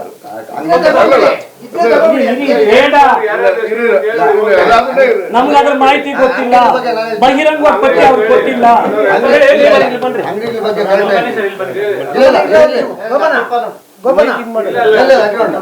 ಅಂಗಡಿಗಳಲ್ಲೇ ಸಮಾಚಾರದಲ್ಲಿ ತಾವು ಮೀಡಿಯಾ ಮಾಧ್ಯಮದವ್ರು ಬಂದಿದ್ದೀರಿ, ಸ್ನೇಹಿತರು ಪ್ರಿಂಟ್ ಮಾಧ್ಯಮದವರು ಬಂದಿದ್ದೀರಿ. ಇದ್ರ ಬಗ್ಗೆ ಶಾಲಾ ಆವರಣಗಳ ಬಗ್ಗೆ ಕಮರ್ಷಿಯಲ್ ಮಾಡಬಾರ್ದು ಅಂತ ಅನ್ನೋದು ತಮಗೆಲ್ಲ ಗೊತ್ತಿರ್ತದೆ. ಆ ಕಾನೂನು ಗೊತ್ತಿರ್ತದೆ. ಆಕ್ಚುಲಿ ಡಿಪಾರ್ಟ್ಮೆಂಟಿಂದ ಪರ್ಮಿಷನ್ ತಗೋಬೇಕು. ನೀವು ಸುಮಾರು ತಾಲೂಕುಗಳು, ಬೇರೆ ತಾಲೂಕುಗಳಲ್ಲಿ ಡಿಸ್ಟ್ರಿಕ್ಕೆಲ್ಲ ಓಡಾಡಿರ್ಬೋದು. ಯಾವುದೇ ಶಾಲಾ ಆವರಣದ ಸಂಬಂಧಪಟ್ಟಂಗೆ ಕಮರ್ಷಿಯಲ್ ಕಾಂಪ್ಲೆಕ್ಸ್ ಕೊಡಲ್ಲ, ಜಾಗ ಕೊಡೋ ಪ್ರಾವಿಷನ್ನು ಇಲ್ಲ. ಇದು ನಾನು ಗೊತ್ತಿದ್ದಂಗೆ, ನಾನು ಯಾಕೆಂದರೆ ಆ ಡಿಪಾರ್ಟ್ಮೆಂಟಲ್ಲಿ ಹೆಲ್ತ್ ಆ್ಯಂಡ್ ಎಜುಕೇಷನ್ ಪ್ರೆಸಿಡೆಂಟ್ ಆಗಿದ್ದವನು. ಈ ಅಂಗಡಿ ಮಳಿಗೆಗಳು ಸ್ಟಾರ್ಟ್ ಆದಾಗೆ ನಾನು ಅಬ್ಜೆಕ್ಷನ್ ಮಾಡಿದ್ದೀನಿ ಜಿಲ್ಲಾ ಪಂಚಾಯತಿಯಲ್ಲಿ. ನನಗೆ ಒಂದು ತಿಂಗಳ ಅವಧಿ ಕೊಟ್ಟರೆ ನಾನು ಏನು ಮಾತಾಡಿದ್ದೀನಿ ಜೈ ಭಾರತಿ ಸ್ಕೂಲ್ ಬಗ್ಗೆ, ಎಲ್ಲಿ ನಮ್ಮ ಜನರಲ್ ಬಾಡಿಯಲ್ಲಿ ಈ ಶಾಲೆನ ಕಂಪ್ನಿನೇ ತೆಗೆದಾಗ. ಯಾಕಂದರೆ ಜಿಲ್ಲಾ ಪಂಚಾಯತಿಯಿಂದ 13 ಲಕ್ಷ ಚಿಲ್ಲರೆ ಸಂಬಳ ಬರ್ತದೆ. ಇದಕ್ಕೆ ನಮ್ಮ ಜೈ ಭಾರತಿ ಕೋಆಪರೇಟಿವ್ಗೆ ಯಾವುದೇ ಹಿಡಿದು ಜಿಲ್ಲಾ ವರ್ಷ ಅಲ್ಲ ತಿಂಗಳಿಗೆ ಶಾಲೆಗೆ ಜಿಲ್ಲಾ ಪಂಚಾಯತಿಯಿಂದ. ಅದನ್ನು ನಮ್ಮ ಪದ್ಮಾವತಿ ಮೇಡಮ್ DTP ಆಗಿದ್ದಾಗ ಈ ಪಾಯಿಂಟ್ ರೇಸ್ ಮಾಡಿ, ನೋಡಿ ಜೈ ಭಾರತಿ ಶಾಲೆಯಲ್ಲಿ ಈ ಥರ ಕಾಂಪ್ಲೆಕ್ಸ್ ಕಟ್ತಾ ಇದ್ದಾರೆ, ಅದು ಕಾನೂನು ಬಾಹಿರ, ಅದು ಸ್ಟಾಪ್ ಮಾಡಬೇಕು ಅಂತ ಮಾತಾಡಿ. ಮತ್ತೆ ನಾನು ಇನ್ನೊಂದು ಮಾತಾಡಿದ್ದೀನಿ, ದಯವಿಟ್ಟು ಶಾಲೆನ ನೀವು ಒಳ್ಳೆ ರಿಸಲ್ಟ್ ಬರ್ತಾ ಇದ್ದಂಥ ಶಾಲೆ, ಇದನ್ನು ಗೌರ್ಮೆಂಟ್ಗೆ ಅಕ್ವಿಸೇಷನ್ ಮಾಡ್ಕೊಂಬಿಡಿ ಅಂತ ನಾನು ರಿಸಲ್ಯೂಷನ್ ಮಾಡಿಸಿದ್ದೀನಿ. ಅದಾದ ಬಂದ ತಕ್ಷಣ ಇಲ್ಲಿ ಅತಿಬೇಲ್ ಗೊತ್ತಾಗಿ ನಮ್ಮ ಅಲ್ಲಿ ಇದ್ರಲ್ಲ ನಮ್ಮ ಡೈರೆಕ್ಟರ್ಗಳು, ನಮ್ಮ ಪಾರ್ಟಿ 50-50 ಇದ್ದಿದ್ದಾಗ ನಮ್ಮ ಪಾರ್ಟಿಯವರು ನನ್ನ ಬಾಯಿ ಮುಚ್ಚಿಸ್ಬಿಟ್ರು. ಬಿಡು, ನಮ್ಮ ಪಾರ್ಟಿಯವರು ಕಂಪ್ನಿಯಲ್ಲಿದ್ದಾರೆ, ನಮ್ಗೆ ಯಾಕೆ ಅಂತ ನಾನು ಸುಮ್ಮನೆ ಆಗಿದ್ದೀನಿ. ಇದು 2 ಪಾಯಿಂಟು. ಒಂದು, ಗೌರ್ಮೆಂಟ್ಗೆ ಸೇರಿಸೋದು ಆವಾಗಲೇ ಪ್ರಯತ್ನ ಪಟ್ಟಿದ್ದೀರಿ, ಅದು ದಾಖಲೆ ಕೊಡ್ತೀನಿ ನಾನು, ರೆಸಲ್ಯೂಷನಲ್ಲಿ ಮಾತ್ರ, ಅದೆಲ್ಲ ನಮ್ಮ ಬುಕ್ಕಲ್ಲಿ ಬರ್ತದೆ. ಮತ್ತು 2ನೇದು, ಅಂಗಡಿಗಳು ಕಟ್ಟೋದು ಕಾನೂನು ಬಾಹಿರ. ಆವಾಗ ನಮ್ಮಿದ್ದಂಥ ಕಮಿಟಿಯವರು, ಹಳೆ ಕಮಿಟಿಯವರು ಸೇರಿ ನಮ್ಮ MLA ಅವ್ರ ಹತ್ರ ಹೋಗಿ ಪರ್ಮಿಷನ್ಗೆ ರಾಮಲಿಂಗಾರೆಡ್ಡಿ ಹತ್ರ ಭಾರಿ ಪ್ರಯತ್ನ ಪಟ್ಟಿದ್ದಾರೆ. ಬಟ್ ನಮ್ಮ MLA ಅವರಾಗಲಿ ನಮ್ಮ ರಾಮಲಿಂಗಾರೆಡ್ಡಿ ಅವರಾಗಲಿ ಇದಕ್ಕೆ ಅನುಮತಿ ಕೊಟ್ಟಿಲ್ಲ, ಯಾವುದಕ್ಕೆ ಕಮರ್ಷಿಯಲ್ ಕಾಂಪ್ಲೆಕ್ಸ್ ಕಟ್ಟೋದಕ್ಕೆ. ಇದು ಕಾನೂನು ಬಾಹಿರ. ನಿಮಗೆಲ್ಲಾದರೂ ನೋಡಿದ್ದೀರಾ ಶಾಲೆಗಳ ಆವರಣದಲ್ಲಿ ಕಾಂಪ್ಲೆಕ್ಸ್ ಕಟ್ಟುವಂಥದ್ದು? ಶಾಲೆಗೆ ಸಂಬಂಧಪಟ್ಟಂಗೆ ಆಸ್ತಿ ಹೆಚ್ಚಿಗೆ ಇದ್ದರೆ, ಬಾಡಿಗೆ ಬರೋ ರೀತಿ ಇದ್ದರೆ, ಆ ಶಾಲೆಯಿಂದ ವರಮಾನ ಎಕ್ಸ್ಟ್ರಾ ಆಗೋಗಿದ್ದರೆ ಆ ಬೇರೆ ಕಡೆಯಲ್ಲಿ ಕಾಂಪ್ಲೆಕ್ಸ್ ಕಟ್ಟಿದೆ ಇರೋದು ದಾಖಲೆಗಳಿದೆ, ನೀವೆಲ್ಲಾದರೂ ಹೋಗ್ಬೋದು. ಬಟ್ ಶಾಲೆನೇ ನೋಡಿ, ಇವತ್ತು ಈಗ ನನಗೆ ಗೊತ್ತಿದ್ದ ಮಟ್ಟಿಗೆ ಆ ಶಾಲೆಯಲ್ಲಿ ಏನು ಪ್ರೈಮರಿ ಸ್ಕೂಲ್ ಇದೆ, ಏನು ಕಾಲೇಜ್ ಇದೆ, ಇವೆರಡನ್ನೇ ಕಮಿಟಿಯವರು ಹೆಚ್ಚಿಗೆ ನೋಡ್ತಾರೆ ಹೊರತು ಸೆಂಟ್ರು ಮಿಡ್ಲ್ ಸ್ಕೂಲ್ ಗಮನ ಹರಿಸ್ಕೊಂತ ಇಲ್ಲ. ನೀವು ನೋಡ್ಬೋದು ಅಲ್ಲಿ ಯಾವುದೇ ಒಂದು ಬಿಲ್ಡಿಂಗ್ ಅಭಿವೃದ್ಧಿ ಇಲ್ಲ. ಆ ಕಾಲದಲ್ಲ ಹಿಂದಿನ ಕಮಿಟಿಯವ್ರು ಏನು ಮಾಡಿದಾರೋ ಅದೇ ಇದೆ. ಇದು ಮಲತಾಯಿ ಧೋರಣೆ ಮಾಡ್ತಾ ಇದ್ದಾರೆ. ಇನ್ನೊಂದು ಪಾಯಿಂಟು, ಶಾಲೆ ಅಂದ ಮೇಲೆ ಓಪನ್ನಾಗಿ ಎಲ್ಲ ಕಾಣಿಸ್ಬೇಕು. ಇವತ್ತು ನೀವು ಕಾಲೇಜ್ ನೋಡಿ ಹೋಗಿ, ಕಾಲೇಜ್ ಒಳಗಡೆ ಹೋಗ್ಬೇಕಾದ್ರೆ ಕಾಲೇಜ್ ಎಲ್ಲಿದೆ ಅಂತ ಕಾಣಿಸ್ತಾ ಇಲ್ಲ. ಒಂದು ಗೂಡಲ್ಲಿ ಸಂದಲ್ಲಿ ಹೋಗ್ಬೇಕು. ಹೌದಾ ನಟರಾಜ, ನೀವು ಹಳೆ ಮೆಂಬರಲ್ಲಿ ಇದ್ದೀರಿ. ನೀವು ಯಾವತ್ತಾದ್ರೂ ಮಿಡ್ಲ್ ಸ್ಕೂಲ್ ಬಗ್ಗೆ ಏನಾದ್ರು ಮೀಟಿಂಗಲ್ಲಿ ಮಾತಾಡಿದ್ದೀರಾ? ಇಲ್ಲ, ಅಲ್ಲಿಲ್ಲ. ಇದು ಕಾರಣ ಏನು ಅಂದರೆ ನಟರಾಜು. ಇದು ಕಮಿಟಿಯವ್ರ ಬಗ್ಗೆ ನಾನು ದೂಷಣೆ ಮಾಡ್ತಾ ಇಲ್ಲ. ಕಮಿಟಿ, ಹಿಂದಿನ ಕಮಿಟಿಗಳಿರ್ಬೋದು, ಮೊನ್ನೆ ಏನು BJP ಕಮಿಟಿ ಇರ್ಬೋದು, ಅವ್ರಿಗೆ ಆಸಕ್ತಿ ಇರ್ಬೋದು. ಬಟ್ ಈ ನಟರಾಜ ಅದನ್ನ ಇದು ಮಾಡ್ತಾ ಇಲ್ಲ, ಬಿಡಲ್ಲ. ಯಾಕೆ ಅಂದರೆ, ನಾನು ಯಾಕೆ ಇದ್ರ ಬಗ್ಗೆ ಮಾತಾಡ್ತಾ ಇದ್ದೀನಿ ಅಂದರೆ, ಆಗಲೂ ನನ್ನ ಹತ್ರ ಟೀಚರ್ಸ್ ಬಂದು ಕಂಪ್ಲೇಂಟ್ ಮಾಡ್ತಾಯಿದ್ರು, ಏನೋ ಮಾಡಿ ನಮಗೆ ಈ ಥರ ಅನ್ಯಾಯ ಆಗ್ತಾಯಿದೆ, ನಮ್ಮನ್ನು ಪರ್ಮನೆಂಟ್ ಮಾಡಿಲ್ಲ ಹೇಳಿ, ನಮ್ಮ ಕಮಿಟಿ ಇದ್ದಾಗ ಹೇಳಿ ಅಂತಂದರೆ, ಅದೇನು ಕಾನೂನು ರೀತಿ ತೊಂದರೆ ಇತ್ತು, ಅದು ಆಗಲಿಲ್ಲ. ಕಾಲೇಜ್ದು ಒಂದು ಉದಾಹರಣೆ ತಗೊಳ್ಳಿ. ಕಾಲೇಜ್ ದಯವಿಟ್ಟು ನೀವು ಲಾಸ್ಟಲ್ಲಿ ಹೋಗೋವಾಗ ಜಯಭಾರತಿ ಪ್ರೌಢಶಾಲೆದೊಂದು ಫೋಟೋ ತಗೊಳ್ಳಿ, ಕಾಲೇಜ್ದೊಂದು ಪ್ರೈಮರಿ ತಗೊಳ್ಳಿ. ಕಾಲೇಜದು ಯಾವ ಮಟ್ಟದಲ್ಲಿದೆ ನೋಡಿ. ಇನ್ನೊಂದು ಇದು ಮಾಡ್ಕೊಳ್ಳಿ ನೀವು. ನಾನು ಹೇಳೋದು ಇನ್ನೆರಡೇ ಅದೇ ಅಂಗಡಿಗಳದ್ದು. ನನಗೆ ಗೊತ್ತಿದ್ದಂಗೆ ಈಗ ನಮಗೆಲ್ಲ ನಾವು ಫೌಂಡರ್ ಫ್ಯಾಮಿಲಿ ನಮ್ಮದು, ಯಾವುದು ಜಯಭಾರತಿ ಸ್ಕೂಲ್ಗೆ. ಈಗಲೂ ನಾವು ಯಾವುದೇ ಪಾರ್ಟಿ ಇರಲಿ, ನನ್ನ ಸೇವೆ ಏನೈತೆ ನಾನು ಈಗಲೂ ನಡೆಸ್ತಾ ಇದ್ದೀನಿ ವರ್ಷ. 2 ಸಾರಿ ಮಕ್ಕಳಿಗೆ ಊಟ ಮಾಡಿಸೋದು ಅದು ನನಗೊಂದು ಕೊಟ್ಟಿದ್ದಾರೆ. ಈ ಒಂದು 40 ವರ್ಷದಿಂದ ಮಾಡ್ಕೊಂಡು ಬರ್ತಾನೆ ಇದ್ದೀನಿ ನಾನು. ಮತ್ತು ವರ್ಷಕ್ಕೊಂದು ಸಾರಿ ಅವ್ರು ಎಷ್ಟು ಜನ ಕೊಟ್ಟಿರ್ತಾರೆ ಸ್ಲಿಪ್ಪು, ಯಾರು ನಾನು ಹೇಳ್ತಾರೆ ಮಿಡಲ್ ಸ್ಕೂಲ್ ಮಕ್ಕಳಿಗೆ ಅವ್ರು ಬಂದು ಫೀಸ್ದು ನನಗೆ ಒಂದು ಸ್ಲಿಪ್ ಕೊಡ್ತಾರೆ. ಅದರಲ್ಲಿ ಸುಮಾರು ನನ್ನ ಕೈಯಲ್ಲಿ ಶಕ್ತಿ ಮೊನ್ನೆ 70,000 80,000 ಕಟ್ಟಿದ್ದೀವಿ. ಹೊಸರಿ 1,22,000 ಕಟ್ಟಿದ್ದೆ ನಾನು, ನಮ್ಮ ಸರ್ಕಲ್ ಕಿಶೋರ್ ಇದ್ರಲ್ಲ, ಕಿಶೋರ್ ಅವರು ಮತ್ತು ನನ್ನ ಮಗಳು ರಶ್ಮಿ ಸೇರಿಕೊಂಡು 1,75,000 ಕಟ್ಟಿದ್ದೀವಿ ನಾವು ಬಡ ಮಕ್ಕಳಿಗಾಗಿ. ನೀವು ಬಿಲ್ಡಿಂಗ್ ಕಟ್ಟೋದಲ್ಲ ಹೆಚ್ಚು ಕಮ್ಮಿ, ಬಿಲ್ಡಿಂಗ್ ಮಾಡಿದ್ದೀವಿ ನಾವು. ನಿಮ್ಮದು ಅಭಿವೃದ್ಧಿ ಬಗ್ಗೆ ನಾವು ಮಾತಾಡ್ತಾ ಇಲ್ಲ. ಬಿಲ್ಡಿಂಗ್ ಕನ್ಸ್ಟ್ರಕ್ಷನ್ನು ಯಾವ ಅಭಿವೃದ್ಧಿ? ಕನ್ಸ್ಟ್ರಕ್ಷನ್ ಅಭಿವೃದ್ಧಿ ಬಗ್ಗೆ ನಾವು ಮಾತಾಡ್ತಾ ಇಲ್ಲ. ಅದರಿಂದ ಎಷ್ಟು ಅವ್ಯವಹಾರಗಳೈತೆ ಅಂತ ಅದಕ್ಕೆ ನಾವು ಸಂಬಂಧಪಟ್ಟಂಗೆ ಇವರು ಹೋರಾಟ ಮಾಡಿ ಮಾರಪ್ಪನವ್ರು ಎಷ್ಟು ನಮ್ಮ ವೇಣವರು ಹೋರಾಟ ಮಾಡಿದ್ರೆ ಅದ್ರ ಬಗ್ಗೆ ಅವ್ರು ಹೇಳ್ತಾರೆ. ವಿದ್ಯೆಯಲ್ಲಿ ನೀವು ಕೋಆಪರೇಟಿವಲ್ಲಿ ಇಷ್ಟು ಫೀಸ್ ತಗೊಂಡ್ರೆ ಪ್ರೈಮರಿ ಸ್ಕೂಲಲ್ಲಿ ಬಡ ಮಕ್ಕಳು ಏನು ಮಾಡಬೇಕು? 10,000 ತಗೊಂಡ್ರೆ ಕಾಲೇಜಲ್ಲಿ ಅಂತ ಈಗಾಗಲೇ ಕೋಆಪರೇಟಿವ್ ಸ್ಕೂಲ್ ಇರೋದೆಷ್ಟು? ಈಗ ನೋಡಿ ಒಂದು ಇನ್ನೊಂದು ನನಗೆ ಅವಕಾಶ ಕೊಟ್ಟರೆ ಇನ್ನೊಂದು ಹೇಳ್ಬಿಡ್ತೀನಿ. ನಿಮ್ಗೆಲ್ರಿಗೂ ಗೊತ್ತಿರ್ಬೋದು, ನಾನು ಹೇಳ್ತೀನಿ. ಒಂದು ಹೆಡ್ ಕ್ವಾರ್ಟ್ರಲ್ಲಿ ಹೈಸ್ಕೂಲ್ ಒಂದು ಇದ್ದರೆ 6 ಕಿಲೋಮೀಟ್ರ್ ಸರೌಂಡಿಂಗ್ ಕೊಡೋಲ್ಲ. ನೀವು ವಿದ್ಯಾ ಸಂಬಂಧ ನೀವು ನಮ್ಮ ಬಿ ಅವ್ರ ಹತ್ರ ಎಲ್ಲ ತಿಳ್ಕೊಬೋದು. ಒಂದು ಹೆಡ್ ಕ್ವಾರ್ಟ್ರಲ್ಲಿ ಒಂದು ಹೈಸ್ಕೂಲ್ ಇದ್ದರೆ 6 ಕಿಲೋಮೀಟ್ರ್ ಎಲ್ಲೂ ಕೊಡೋಲ್ಲ. ನನ್ನ ಈ ಹೈಸ್ಕೂಲ್ನ ಅವ್ಯವಹಾರಗಳು ಇವರು ರಾಜಕೀಯಗಳು ನೋಡಿಕೊಂಡು ನಾನೇನು ಮಾಡಿದೆ, ನನಗೆ ಸಂಬಂಧಪಟ್ಟಂಥ ನಾನು ಚೆನ್ನಾಗಿದ್ದಕ್ಕೆ ಹೆಲ್ತ್ ಆ್ಯಂಡ್ ಎಜುಕೇಷನ್ ಪ್ರೆಸಿಡೆಂಟ್ ಆಗಿದ್ದಕ್ಕೆ ನಾನು ಹೋರಾಟ ಮಾಡಿ ಮಿಡ್ಲ್ ಸ್ಕೂಲ್ನ ನಮ್ಮ ಗೌರ್ಮೆಂಟ್ ಮಿಡ್ಲ್ ಸ್ಕೂಲಲ್ಲಿ ನಮ್ಮ ಚೌಲ್ಟ್ರಿ ಪಕ್ಕದಲ್ಲಿ ಇದ್ದಲ್ಲ ಗೌರ್ಮೆಂಟ್ ಸ್ಕೂಲ್ ಹೈಸ್ಕೂಲ್ ಮಾಡಿದೆ, ರೂಮ್ಗಳು ಕಟ್ಕೊಟ್ಟೆ. ಆವಾಗ ಅಲ್ಲಿಂದ ಕಮ್ಮಿ ಆದರೂ ಮಕ್ಕಳಿಲ್ಲಿ. ಇಲ್ಲಿ ನಂಬರ್ 1 ಹೈಸ್ಕೂಲ್ ಜಯಭಾರತಿಗಿನ್ನ ಇಲ್ಲಿ ನಂಬರ್ 1 ನೀವು ರಿಸಲ್ಟ್ ತೆಗೆದು ನೋಡ್ಬೋದು. ಹೌದ್ರಾ? ಒಂದು ಇನ್ನೊಂದು ಮಾಯಸಂದ್ರ ಎಷ್ಟು ದೂರ ಸರ್? ಇಲ್ಲಿಂದ ಮಾಯಸಂದ್ರ ಎಷ್ಟು ದೂರ? ಅಲ್ಲಿ ಮಾಯಸಂದ್ರ ನಾನು ಲಾಸ್ಟ್ ಇಯರ್ ಇಳಿಯೋವಾಗ ಅಲ್ಲಿ ಹೈಸ್ಕೂಲ್ ಮಾಡ್ಕೊಂಬಂದೆ. ಇವತ್ತು ಅಲ್ಲಿ ಸುತ್ತ ಮಕ್ಕಳೆಲ್ಲ ಅಲ್ಲಿ ಹೈಸ್ಕೂಲ್ ಹೋಗ್ತಾ ಇದ್ರೆ ಜಯಭಾರತಿಗೆ ಬರೋದು ಕಮ್ಮಿ ಆಯಿತು. ಇದು ಸೇವೆ ಸರ್, ಇದು ಸೇವೆ. 16 share number, 22 share number, school founder family. 15 ವರ್ಷ ನಾನು ಒಳಗಡೆ ಹೋಗ್ದಿರಾ ನನ್ನ ಯಾರಿದ್ರು ಅವರೆಲ್ಲ ಕ್ಯಾಂಡಿಡೇಟ್ ಸೆಲೆಕ್ಟ್ ಮಾಡಿಕೊಂಡು 15 ವರ್ಷ 30 ಓಟು 40 ಓಟು 50 ಓಟು 60 ಓಟು ಡಿಫ್ರೆನ್ಸಲ್ಲಿ ನಾವು 3 ವರ್ಷ ನಾವು ಮಾಡಿದ್ದಾರೆ ಅಭಿವೃದ್ಧಿ. ಆಗಿನ ಕಾಲಕ್ಕೆ ಅಭಿವೃದ್ಧಿಗೆ ಎಷ್ಟು ಬೇಕಾಗಿತ್ತು ಅಷ್ಟಿತ್ತು. ಈಗಿನ ಕಾಲಕ್ಕೆ ಯಾವ ರೀತಿ ಅಭಿವೃದ್ಧಿ ಬೇಕೋ ಅಷ್ಟಿದೆ. ಅದು ಆ ಕಾಲದಲ್ಲಿ ಮಾಡಿಲ್ಲ. ಈಗ ಹೇಳ್ತಾರಲ್ಲ 50 ವರ್ಷದಿಂದ ಮಾಡದೇ ನಾವು ಮಾಡಿದ್ವಿ, ಅದಲ್ಲ. ಆ ಕಾಲಕ್ಕೆ ಎಷ್ಟು ಬಜೆಟ್ ಇತ್ತು ಆ ಕಾಲಕ್ಕೆ ಹಂಗೆ ಮಾಡಿದ್ದಾರೆ, ಈ ಕಾಲಕ್ಕೆ ಎಷ್ಟು ಬಜೆಟ್ ಇತ್ತು ಹಂಗೆ ಮಾಡಿದ್ದಾರೆ. ನಾನು ಇವ್ರ ಮೇಲೆ ಅಭಿವೃದ್ಧಿ ಬಿಲ್ಡಿಂಗ್ಗಳ ಬಗ್ಗೆ ಮಾಡಲ್ಲ. ವಿದ್ಯಾಸಂಸ್ಥೆಯಲ್ಲಿ ವಿದ್ಯೆ ಎಲ್ಲಿ ಆದ್ಯತೆ ಹೋಯ್ತು, ನಿಮ್ಮದು ಕಾಸ್ಟ್ ತಗೊಂತೀರಾ? ನಾನು ಅದನ್ನ ಕೇಳ್ತಾ ನನಗೆ ಅವಕಾಶ ಕೊಟ್ಟಂತ 2 ಮಾತುಗಳನ್ನು ಮುಗಿಸಿ ನಾನು ಮಾಡ್ತಾಯಿದ್ದೀನಿ. ಹಾಗೆ ಮತದಾರ ಬಂಧುಗಳೇ, ನೋಡಿ, ಈಗ ಈ ಶಾಲೆಯ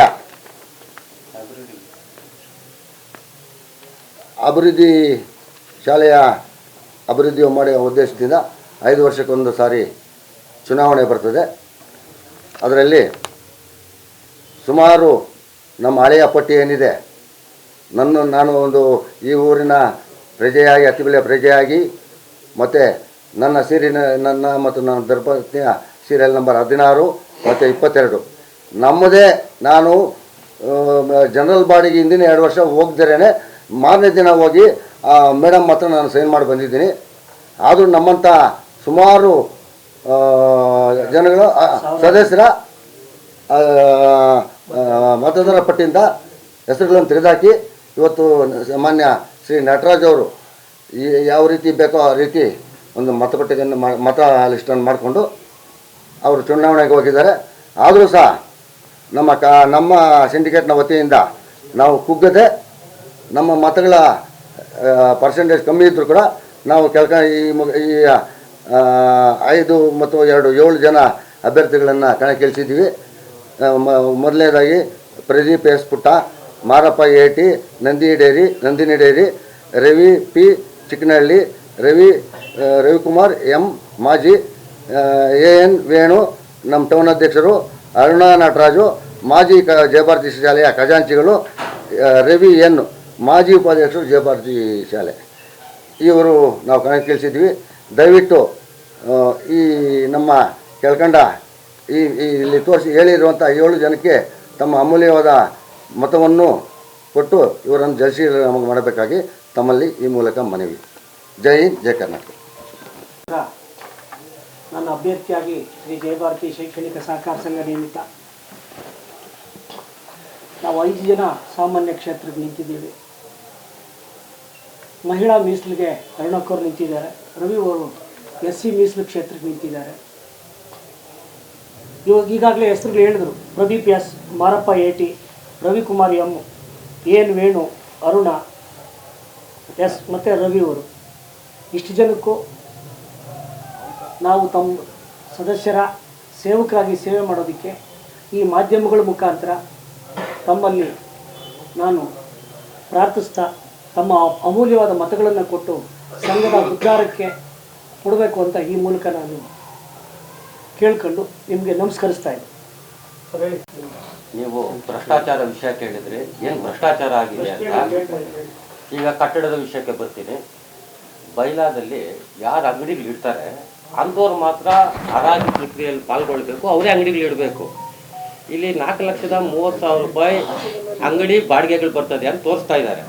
ಆದರೆ ಅಲ್ಲಿ ಹೋಗಿ ನೀವು ಸರ್ವೆ ಮಾಡಿ 10.5 ಲಕ್ಷ ರೂಪಾಯಿ ಬಾಡಿಗೆ ಬರ್ತದೆ.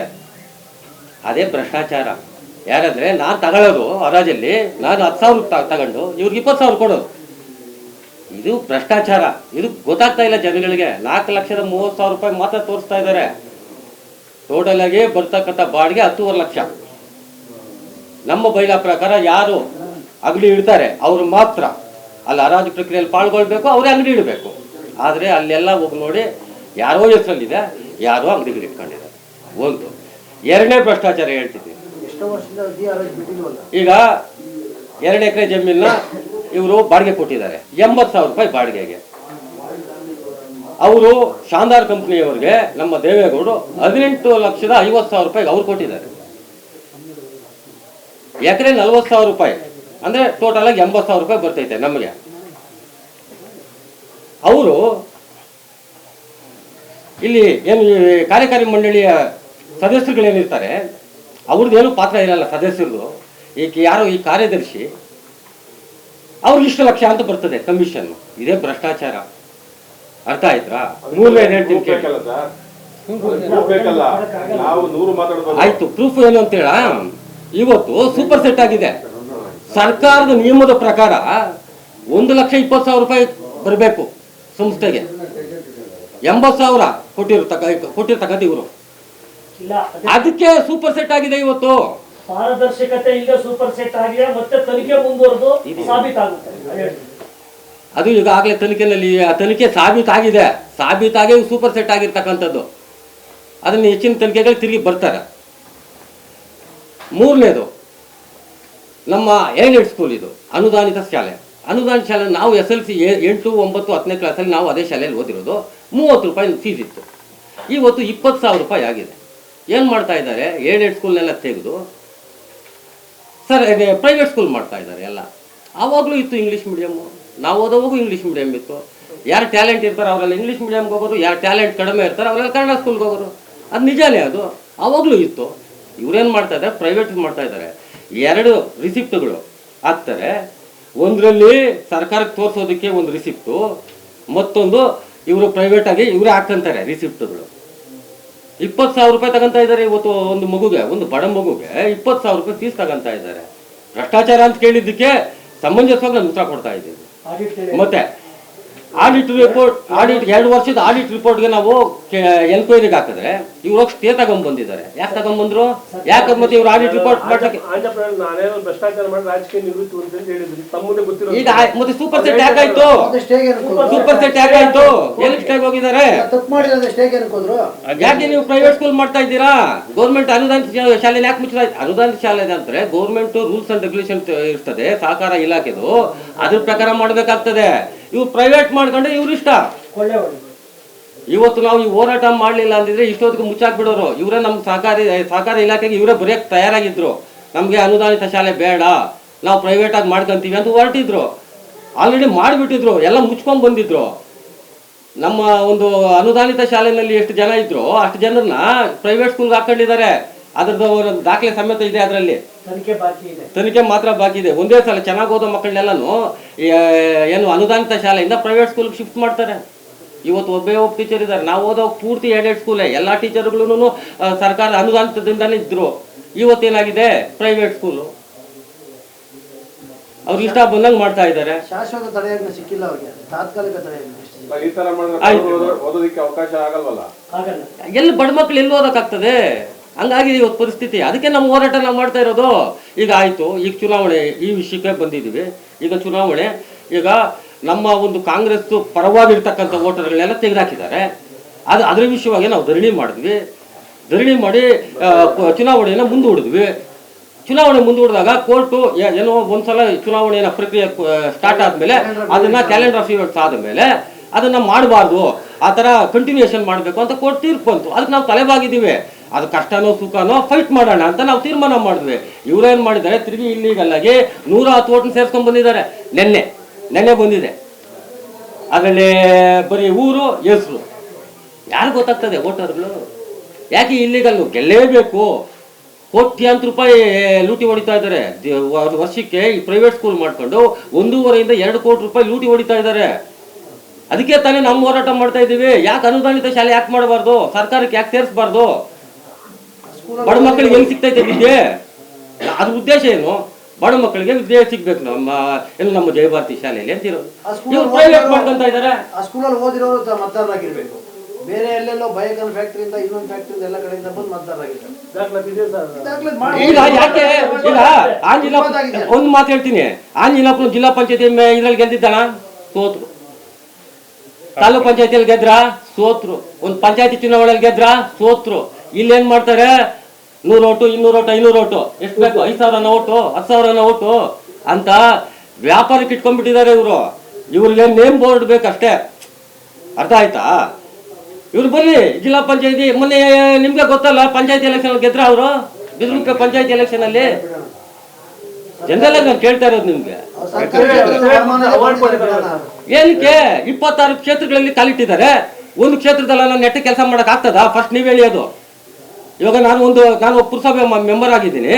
ನನಗೆ ಅಷ್ಟೇ ಸಾಕು. ಯಾಕಂದ್ರೆ ಅಲ್ಲಿ ಮಾಡೋಕ್ಕೆ ಬೆಳಗ್ಗೆಯಿಂದ ಸಾಯಂಕಾಲ ಮಾಡಿದ್ರು ಕೆಲಸಗಳಿರ್ತದೆ, ಅಷ್ಟು ಇರ್ತದೆ. ನನ್ಗದು ಬೇಕು ಅಂತ ಎಲ್ಲ ಕ್ಷೇತ್ರಗಳಲ್ಲಿ ಕೈ ಇಡಕ್ಕೆ ಆಗೋದಿಲ್ಲ. ಇಟ್ಟರೆ ಏನಾಗ್ತದೆ, ಯಾವುದ್ರಲ್ಲೂ ನಾವು ನ್ಯಾಯ ಸಲ್ಲಿಸಕ್ಕೆ ಆಗೋದಿಲ್ಲ. ಅದನ್ನ ನಾವು ತಿಳ್ಕೊಬೇಕು. ನನ್ನ ಹತ್ರ ದುಡ್ಡಿದೆ, ನನಗೆ ಅಧಿಕಾರದ ನೇಮ್ ಬೋರ್ಡ್ ಬೇಕು ಅಂತ ಹೋಗ್ತಾ ಇದ್ದಾರೆ. ಅದು ಒಳ್ಳೇದಲ್ಲ. ಯಾವ್ದ್ರಲ್ಲಿ ಒಂದ್ರಲ್ಲಿ ಮಾಡಲಿ, ಸಾಧನೆ ಮಾಡಲಿ. ಈಗ ಭಾಳ ಎಲ್ಲ ಏನೇನೋ ಇದು ಕೊಡ್ತಾರೆ ಪ್ರಶಸ್ತಿಗಳು, ದುಡ್ಡು ಕೊಟ್ಟರೆ ಪ್ರಶಸ್ತಿಗಳು. ಹಂಗೆ ದುಡ್ಡು ಕೊಟ್ಟು ಪ್ರಶಸ್ತಿಗಳು ತಗೊಳ್ಳೋದೇನು ದೊಡ್ಡ ವಿಷಯ ಅಲ್ಲ. ಅರ್ಥ ಆಯ್ತಾ? ಇನ್ನೇನು ಮತ್ತೆ ಇನ್ನೇನು ಏನು ಕೆಲಸ ಏನು ಮಾಡಿದ್ದಾರೆ ಹೇಳಿ ನೀವು. ಏನು ಅವ್ರ ಕೊಡುಗೆ ಏನಿದೆ ನಮ್ಮ ಆನೇಕಲ್ ತಾಲೂಕಲ್ಲಿ? ಏನು ಕೊಡುಗೆ ಇದೆ ಹೇಳಿ? ಎಲ್ಲ ಮತ್ತಿನ್ನೇನು ದುಡ್ಡು ಕೊಟ್ಟರೆ ಅವ್ರು ಪ್ರಶಸ್ತಿ ಕೊಟ್ಟಿರೋದು. ಈ ಥರ ಎಲ್ಲ ಇಲ್ಲೀಗಲ್ ನಡೀತಾ ಇರೋದ್ರಿಂದ ಈಗ ಈ ಚುನಾವಣೆದು ಒಂದು ಫೈನಲ್ ಹೇಳ್ತಾ ಇದ್ದೀನಿ. ಈ ಚುನಾವಣೆಗೆ ಈಗ ನಮ್ಗೆ ಕೋರ್ಟಿಂದ ಆರ್ಡರ್ ಆಯಿತು 883 ಓಟು. ಅದರಲ್ಲಿ ನಮ್ಮವರದ್ದು ಸುಮಾರು ಓಟ್ ಕಿತ್ತಾಕಿದ್ದಾರೆ. ಆದರೂ ನಾವು ಕೋರ್ಟ್ ಆದೇಶನ ಧಿಕ್ಕರಿಸಲ್ಲ. ನಾವು ಚುನಾವಣೆಗೆ ಫೈಟ್ ಮಾಡೋಕ್ಕೆ ರೆಡಿ ಆದ್ವಿ. ಈಗ ಚುನಾವಣೆಯಲ್ಲಿ ನಾವು ಫೈಟ್ ಮಾಡ್ತೀವಿ, ನಾವು ಎಲ್ಲಿ ಇದಾಗ್ಬಿಡ್ತೀವೋ ಅಂತ ತಿರುಗಿ 110 ಓಟನ್ನು ಸೇರಿಸಿದ್ದಾರೆ. ಈಗ 110 ಓಟ್ ಸೇರ್ಸಂಥದ್ದೇನಿತ್ತು? ಈಗ ಸೇರಿಸ್ಕೊಂಡು ಇದು ಅಲ್ಲಿ ಹೆಂಗಾಗಿದೆ ಅಂದರೆ, ಅಲ್ಲಿನ ಒಳಮರ್ಮ ಏನಿದೆ ಅಲ್ಲಿ ಒಳಗಡೆ ಪೂರ್ತಿ ಕುತಂತ್ರ. ಆ ಕುತಂತ್ರಗಳಲ್ಲಿ ಯಾವ ಥರ ಏನು ಮಾಡ್ತಾರೆ ಅಂತ ನಮಗೆ ಗೊತ್ತಾಗಲ್ಲ. ಈಗ ಸೂಪರ್ ಸೆಟ್ ಆಯಿತು, ಸೂಪರ್ ಸೆಟ್ ಆಗಿ ಸ್ಟೇ ತಗೊಂಡ್ಬರ್ತಾರೆ. 3ನೇ ದಿನಕ್ಕೆ ಎಲೆಕ್ಷನ್ ಅನೌನ್ಸ್ ಮಾಡ್ತಾರೆ. ಯಾವ್ದು ಈ ಒಂದು ಸಹಕಾರಿ ಇಲಾಖೆನಲ್ಲಿ ಹೆಂಗಂದ್ರೆ 15 ದಿನ ಮುಂಚೆ ಸದಸ್ಯರಿಗೆ ನೋಟಿಸ್ ಕಳಿಸ್ಬೇಕು. ಯಾರೋ ನಮ್ಮ ಇವ್ರು ಚುನಾವಣಾ ಅಧಿಕಾರಿಗಳನ್ನ ಬುಕ್ ಮಾಡ್ಕೊಂತಾರೆ. ದುಡ್ಡು ಇದೆ, ಸರ್ಕಾರ ಇದೆ. ಸರ್ಕಾರ ಹೋರಾಟ ಮಾಡಿ ನಾವು ಇವ್ರಿಗೆ ಇದು ಮಾಡ್ತಾ ಇದ್ವಿ. ಇವರು ಸೆಕ್ರೆಟರಿನ ಅಮಾನತ್ ಮಾಡ್ತಿದ್ದೀವಿ. ಇವ್ರ ತಪ್ಪುಗಳು ಸುಮ್ಮನೆ ಯಾರು ಅಮಾನತ್ ಮಾಡಕ್ ಆಗೋದಿಲ್ಲ. ತಪ್ಪುಗಳಿದ್ರೆ ಮಾತ್ರ ತಪ್ಪಿತಸ್ಥರಿಗೆ ಇದು ಮಾಡೋದು. ಸೂಪರ್ ಸೆಟ್ ಯಾಕಾಯ್ತು? ತಪ್ಪಿತಸ್ಥರು ಅಂದ್ಬಿಟ್ಟು ಸೂಪರ್ ಸೆಟ್ ಆಗಿರೋದು. 64 ಎನ್ಕ್ವೈರಿ ಆಗಿರೋದು ಬಿಜೆಪಿ ಸರ್ಕಾರದಲ್ಲೇ. ಅವರೇ ಇವ್ರಿಗೆಲ್ಲ ಪನಿಷ್ಮೆಂಟ್ ಕೊಟ್ಟಿರೋದು. ನಾವಲ್ಲ, ನಮ್ಮ ಸರ್ಕಾರ ಅಲ್ಲ, ಅವ್ರದೇ ಸರ್ಕಾರ ಕೊಟ್ಟಿರೋದು. ತಪ್ಪು ತಪ್ಪೆ ಎಲ್ಲಾನು. ಅರ್ಥ ಆಯ್ತಾ? ಹಾಗೆ ಇವರು ಹೇಳ್ಕೊಂತಾರೆ ಅಷ್ಟೇ, ಬರೀ ಬೂಟಾಟಿಕೆ ಮಾತುಗಳು. ನ್ಯಾಯಯುತವಾಗಿ ಇವ್ರಿಗೆ ಚುನಾವಣೆ ನಡೆಸೋಕ್ಕೂ ಯೋಗ್ಯತೆ ಇಲ್ಲ. ಚುನಾವಣೆ ನಡೆಸಲಿ. ನಾನು ಹೇಳಿದ್ನಲ್ಲ, ಈಗ ಯಾವುದೋ ಒಂದು ಚುನಾವಣೆಯಲ್ಲಿ ಜನರ ಮುಂದೆ ಹೋಗಿ ಕೇಳಲಿ, ಸೋಲ್ತಾರೆ. ಮೊನ್ನೆ ನಾವು MLA ಎಲೆಕ್ಷನಲ್ಲಿ ಎಷ್ಟು ಹೋಟೆಲ್ ಗೆದ್ದಿದ್ದೀವಿ? ಇಲ್ಲಿ ಅತಿ ಬೆಲೆನಲ್ಲಿ 2385 ಓಟ್ ಲೀಡ್ ಕೊಟ್ಟಿದ್ದೀವಿ. ನಮ್ಮ ಅತಿ ಬೆಲೆ ಮಟ್ಟಿಗೆ ಕೇಳ್ತಾ ಇದ್ದೀವಿ. ಆದ್ರೆ ಈ ಚುನಾವಣೆಯಲ್ಲಿ ಈಗ ಅವರು ಅವ್ರದೇ ಆದಂತ ಓಟ್ಗಳನ್ನ ಹಾಕೊಂಡು ನಾವು ಗೆದ್ದು ಬಿಟ್ಟಿದ್ದೀವಿ ಅಂತ ತೋರ್ಸ್ಕೊಳಕ್ ಹೋಗ್ತಾರೆ. ಏನ್ ಪ್ರಯೋಜನ ಇಲ್ಲ. ನಾನು ಹೇಳ್ತಾ ಇರೋದು ಇದು ಗೆಲುವು ಸೋಲು ಅಲ್ಲ. ಅಲ್ಲಿ ಬ್ಯಾಂಕ್ ಅಲ್ಲಿ ಅಲೌನ್ಸ್ ಮಾಡ್ಕೊಂಡ್ರಿ, ಅಲ್ಲಿ ಮಾತುಕತೆ ಕೂಡ ಮಾಡಿದಿರಾ, ಯಾಕೆ ಇಲ್ಲಿ ಅಂತ ಬ್ಯಾಂಕ್ ಅಲ್ಲಿ ಅಲೌನ್ಸ್ ಮಾಡ್ಕೊಂಡು ನಿಮ್ಗೆ ಬಿಟ್ಕೊಟ್ಟಿದ್ರಲ್ಲ. ಇಲ್ಲಿ ಹಗರಣಗಳು ಎಲ್ಲ ಫೈನಲ್ ಸ್ಟೇಜಿಗೆ ಬಂದಿತ್ತು. ಎಲ್ಲ ಇನ್ನೇನು ರಿಸಲ್ಟ್ ಬರಬೇಕಾಗಿತ್ತು, ಸೂಪರ್ ಸೆಟ್ ಆಗೋ ಒಂದು ಮಟ್ಟದಲ್ಲಿತ್ತು. ಅದೆಲ್ಲ ಅವ್ರಿಗೆ ಗೊತ್ತಿತ್ತು. ಅದಕ್ಕೆ ಅಲ್ಲಿ ಅವ್ರು ಮಾಡ್ಕೊಂಡಿತ್ತು ಬ್ಯಾಂಕಲ್ಲಿ ಇದನ್ನೆಲ್ಲ ಕೈ ಬಿಡಬೇಕು ಅಂತ. ಆದ್ರೆ ನ್ಯಾಯಯುತವಾಗಿ ನಾವು ಫಸ್ಟೇ ಹೇಳಿದ್ವಿ, ನಾವು ಇದನ್ನ ಜೈ ಭಾರತಿ ಇದರಲ್ಲಿ ಏನೇನು ಅನ್ಯಾಯಗಳಾಗಿದೆ ಅದ್ ನಾವು ಬೈಲಿ ಎಳೆದೇ ಹೇಳ್ತೀವಿ ಅಂತ.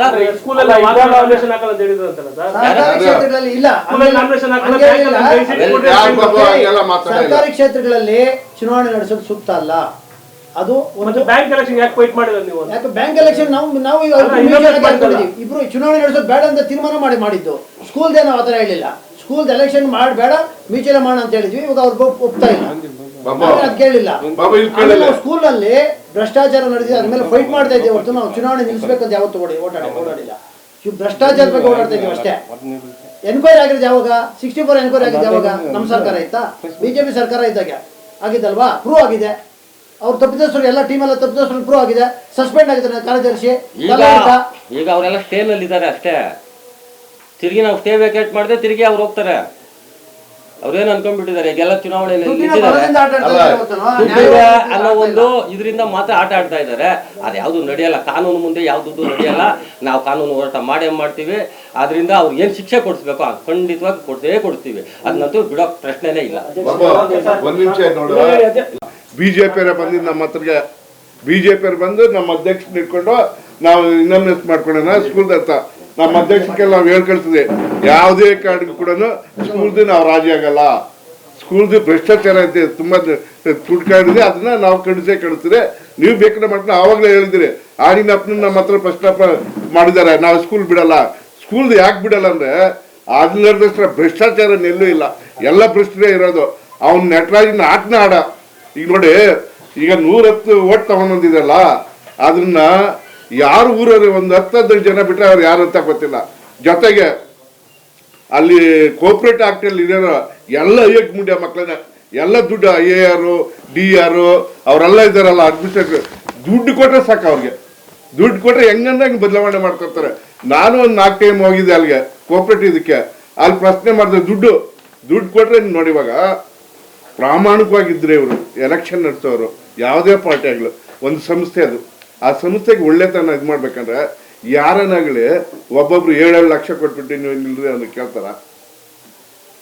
ಒಬ್ಬೊಬ್ಬ ನೆಂಬರ್ 7 ಲಕ್ಷ ಚುನಾವಣೆಗೆ ಯಾರು ಆ ಪಾರ್ಟಿಯಲ್ಲಿ BJP ನಿಲ್ತಾರೋ ಅವರು 7 ಲಕ್ಷ ಕೊಡ್ಬೇಕು. ನಮ್ ಜೊತೆ ನಮ್ಮ ಫ್ರೆಂಡ್ ನಂಬರ್ ಇದ್ದಾನೆ, ದಾಖಲಾತಿ ಬೇಕಲ್ಲ ಸರ್, ಆಡಿಯೋ ದಾಖಲೆಗಳೆಲ್ಲ ಆಗ್ತದೆ.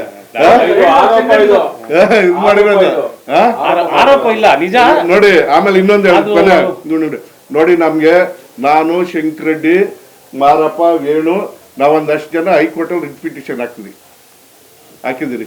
ಅದು ಇವಾಗ ಅದ್ರ ಮೇಲೆ ನಾವು ಸ್ಟೇ ತಗೊಂಡ್ ಬಂದಿರೋದಕ್ಕೆ ಇದು ಮಾಡಿದ್ದಾರೆ. ನಮ್ಗೆ ಬರೋ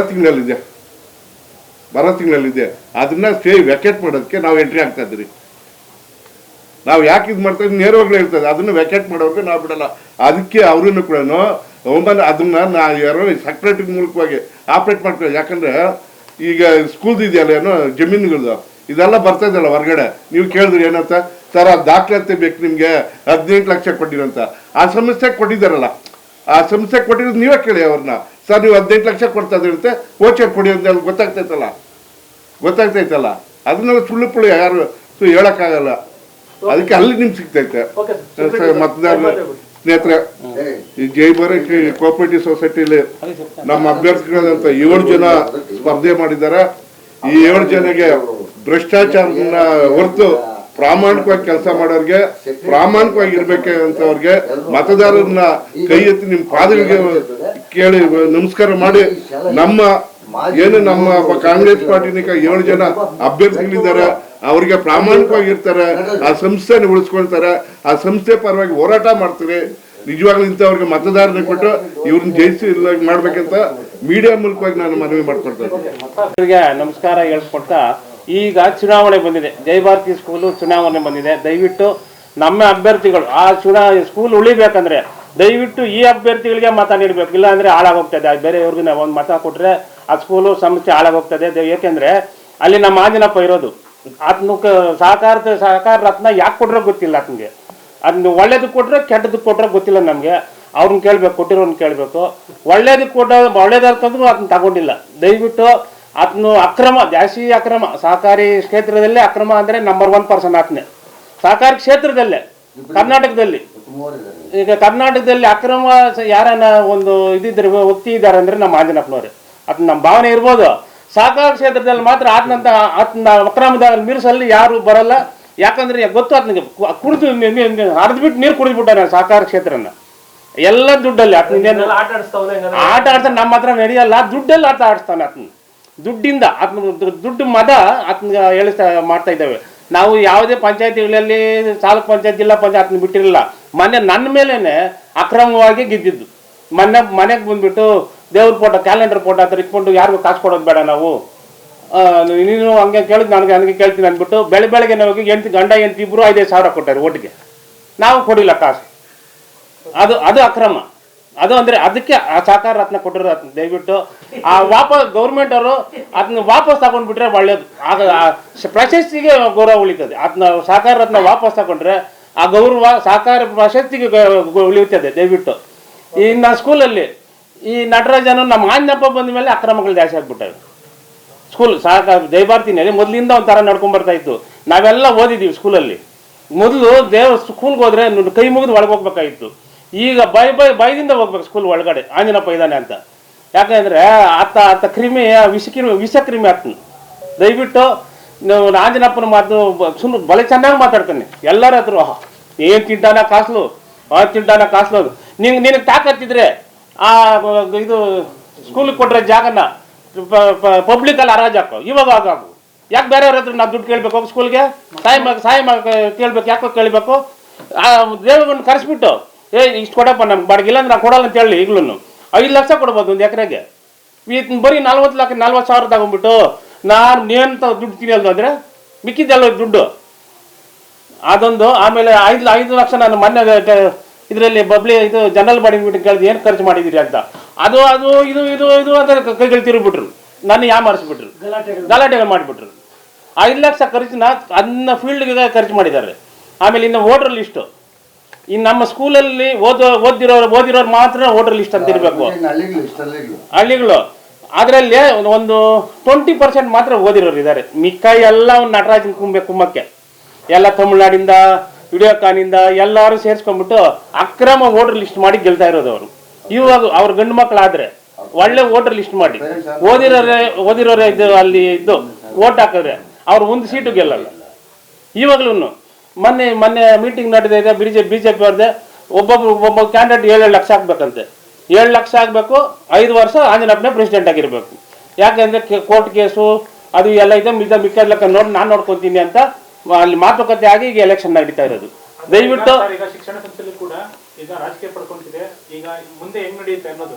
ಈಗ ಬಿಜೆಪಿ ಅಲ್ಲಿ ಆಂಜನಪ್ಪ ಆಚೆ ಬಂದ್ರೆ ಸ್ಕೂಲ್ ಚೆನ್ನಾಗಿ ನಡ್ಕೊಂಡು ಹೋಗ್ತದೆ. ಆಂಜನಪ್ಪ ಬಂದು ಅಭಿವೃದ್ಧಿ ಮಾಡೋದು, ಅಭಿವೃದ್ಧಿನೂ ಮಾಡಿದ್ದಾರೆ, ಅಕ್ರಮನೂ ಜಾಸ್ತಿ ಮಾಡಿದ್ದಾರೆ. ಅಭಿವೃದ್ಧಿ 10% ಮಾಡಿದ್ರೆ ಅಕ್ರಮವಾಗಿ ಜಾಸ್ತಿ ಖರ್ಚು ಮಾಡ್ತಾ ಇದ್ದಾರೆ, ಜಾಸ್ತಿ ಸಂಬಂಧ ಮಾಡ್ಕೊತಾ ಇದ್ದಾರೆ. ನಾವು ಸ್ಪರ್ಧೆ ಮಾಡಿದ್ದೀವಿ. ನಮ್ಮ ಓಟ್ ಕಮ್ಮಿ ಇರೋದು.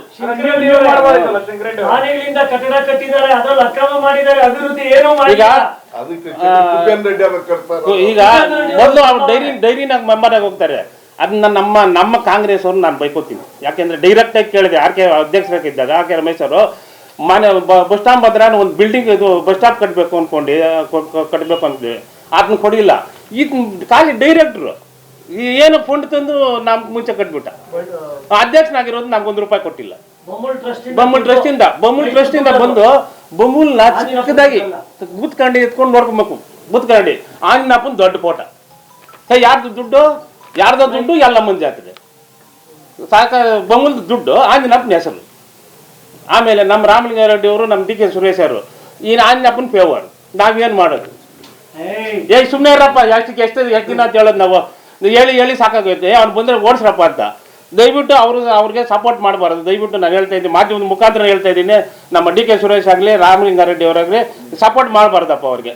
ಆಮೇಲೆ ಇನ್ನು ವೋಟರ್ ಲಿಸ್ಟಲ್ಲಿ ದಯವಿಟ್ಟು ನಮ್ಮ ವೋಟರ್ಸ್ಗೆ ದಯವಿಟ್ಟು ಇಸ್ಕೊಬೇಕು. ಸಹಕಾರಿ ಸಂಘ ಉಳಿಬೇಕಾದ್ರೆ ಈ ನಿಯತ್ತಾದ 7 ಜನಕ್ಕೆ ಮತ ಕೊಟ್ಬಿಟ್ಟು ಆ ಸ್ಕೂಲ್ನ ಉಳಿಸ್ಬೇಕಂತ ಕೇಳ್ಕೊತೀನಿ.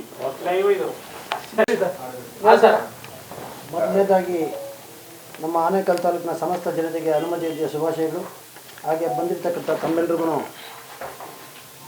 ಆತ್ಮೀಯ ಸ್ವಾಗತವನ್ನು ಕೊಡ್ತಾ, ಏನು 26ನೇ ತಾರೀಕು ಏನು ನಮ್ಮ ಜಯಭಾರತಿ ಶೈಕ್ಷಣಿಕ ಸಹಕಾರ ಸಂಘದಲ್ಲಿ ಚುನಾವಣೆ ಘೋಷಣೆ ಆಗಿದೆ. ಆ ಚುನಾವಣೆ ನಡೀತಾ ಇರೋದೇ ಮೊದಲನೇದಾಗಿ ಅಕ್ರಮ. ಯಾಕೆಂತಂದರೆ ಸಹಕಾರಿ ಕ್ಷೇತ್ರದಲ್ಲಿ ಚುನಾವಣೆ ನಡೆಸಬಾರ್ದು ಅಂತ ಅವರು ಹೇಳಿದ್ರು, ನಾವು ಹೇಳಿದ್ವಿ. ಅದೇ ಕಾರಣಾಂತರಗಳಿಂದ ಮತದಾರರ ಪಟ್ಟಿ ನಮ್ಮ ಕಡೆ ಫೇವರ್ ಆಗಿದೆ, ನಮ್ಮ ಕಡೆ ಫೇವರಾಗಿ ಮಾಡ್ಕೊಂಡಿದ್ದೀವಿ, ಯಾರೋ ನಮ್ಮ ಮತದಾರ ಪಟ್ಟಿಗೆ ಸೇರಿಸಿದ್ದೀವಿ ಅಂತೇಳಿ ಅವರ ಒಂದು ಧೈರ್ಯದ ಮೇಲೆ ಎಲೆಕ್ಷನ್ ಮಾಡ್ತಾಯಿದ್ವಿ. ಆದರೆ ಇಂಥವು ಎಷ್ಟು ತಳಕಳಗಾಗಿರುವಂಥ ನಿದರ್ಶನಗಳು ತಮ್ಮ ಮುಂದೆ ಇದೆ. ಅತಿಯಾದ ವಿಶ್ವಾಸ ಯಾವತ್ತೂ ಕೆಲಸಕ್ಕೆ ಬರಲ್ಲ. ಇಲ್ಲಿ ಸೋಲು ಗೆಲುವು ಎಲ್ಲರಿಗೂ ಬೇಕಾಗಿರುತ್ತೆ. ಜನರಲ್ ಬಾಡಿ ಮೀಟಿಂಗ್ ಬಂದಿಲ್ಲ ಅಂತ ಮತದಾರರ ಪಟ್ಟಿಯನ್ನು ಏನು ತೆಗೆದಾಕಿದ್ದಾರೆ, ಅವರ ಮತದಾರರು ಇವಾಗ ಏನಿದ್ದಾರೆ ಮತದಾರರು, ಅವರ ಮತದಾರರ ಸಹಿಯನ್ನು ನೀವು ಬೇಕಾದರೆ ಚೆಕ್ ಮಾಡಿ. ಅವ್ರಿಗೆ ಪ್ರಾಮಾಣಿಕವಾಗಿದ್ದರೆ ಆ ಬುಕ್ಕೊಂದು ಕೊಡಲಿ, ಅವ್ರು ಸೈನ್ ಮಾಡಿದ್ರು. ಅವರ ಸೈನ್ಗಳಲ್ಲ ಅಂದ್ಬಿಟ್ಟು ನಾವು ಅಪ್ರೂವ್ ಮಾಡ್ತೀವಿ. ನನ್ನ ಹತ್ರ ಇದೆ ಆಲ್ರೆಡಿ.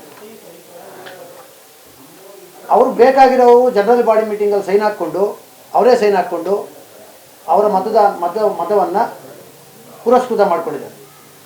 ನಮ್ಮ ಮತದಾರರು ಯಾರು ಹೋಗಿದ್ರು, ಆ ಮಾರು ದಿನ ಹೋಗಿ ಹಾಕಿದ್ರು ಕೂಡ ಅದನ್ನ ತಿರಸ್ಕಾರ ಮಾಡಿದ್ದಾರೆ. ತಿರಸ್ಕಾರ ಮಾಡಿ ಆ ಮತದಾರರ ಪಟ್ಟಿಯನ್ನು ಈ ಒಂದು ತಲೆ ಹಿಡ್ಕ ನಟರಾಜ್ ಏನಿದ್ದಾನೆ, ನಾನು ಪದೇ ಮಾತಾಡ್ತಾ ಇದ್ದೀನಿ, ಯಾಕಂದರೆ ಅವ್ರು ಮಾಡಿರೋ ಅಕ್ರಮಗಳು ನಮ್ಗೆ ಎಷ್ಟೊಂದು ಬೇಜಾರಾಗಿದೆ. ಅವನ ಒಂದು ಮುಖಾಂತರ ನಮ್ಮ ಏನು ತಂಡ ಇದೆ, ಆಡಳಿತ ಮಂಡಳಿ ತಂಡ, ಅವನ ಮುಖಾಂತರ ಭ್ರಷ್ಟಾಚಾರ ಮಾಡಿಸ್ಕೊಂಡು, ಅಕ್ರಮ ಮಾಡಿಸ್ಕೊಂಡು, ಮತದಾರ ಪಟ್ಟಿ ಇರ್ಬೋದು, ಇಲ್ಲ ಭ್ರಷ್ಟಾಚಾರ ಇರ್ಬೋದು, ಅವೆರಡರನ್ನ ಅವನ ಕುಮ್ಮಕ್ಕಿನಿಂದ ಇವತ್ತು ಜಯಭಾರತಿ ಶಾಲೆಯಲ್ಲಿ ಚುನಾವಣೆ ನಡೆಸೋಕ್ಕೆ ಹೊರಟಿದ್ದಾರೆ.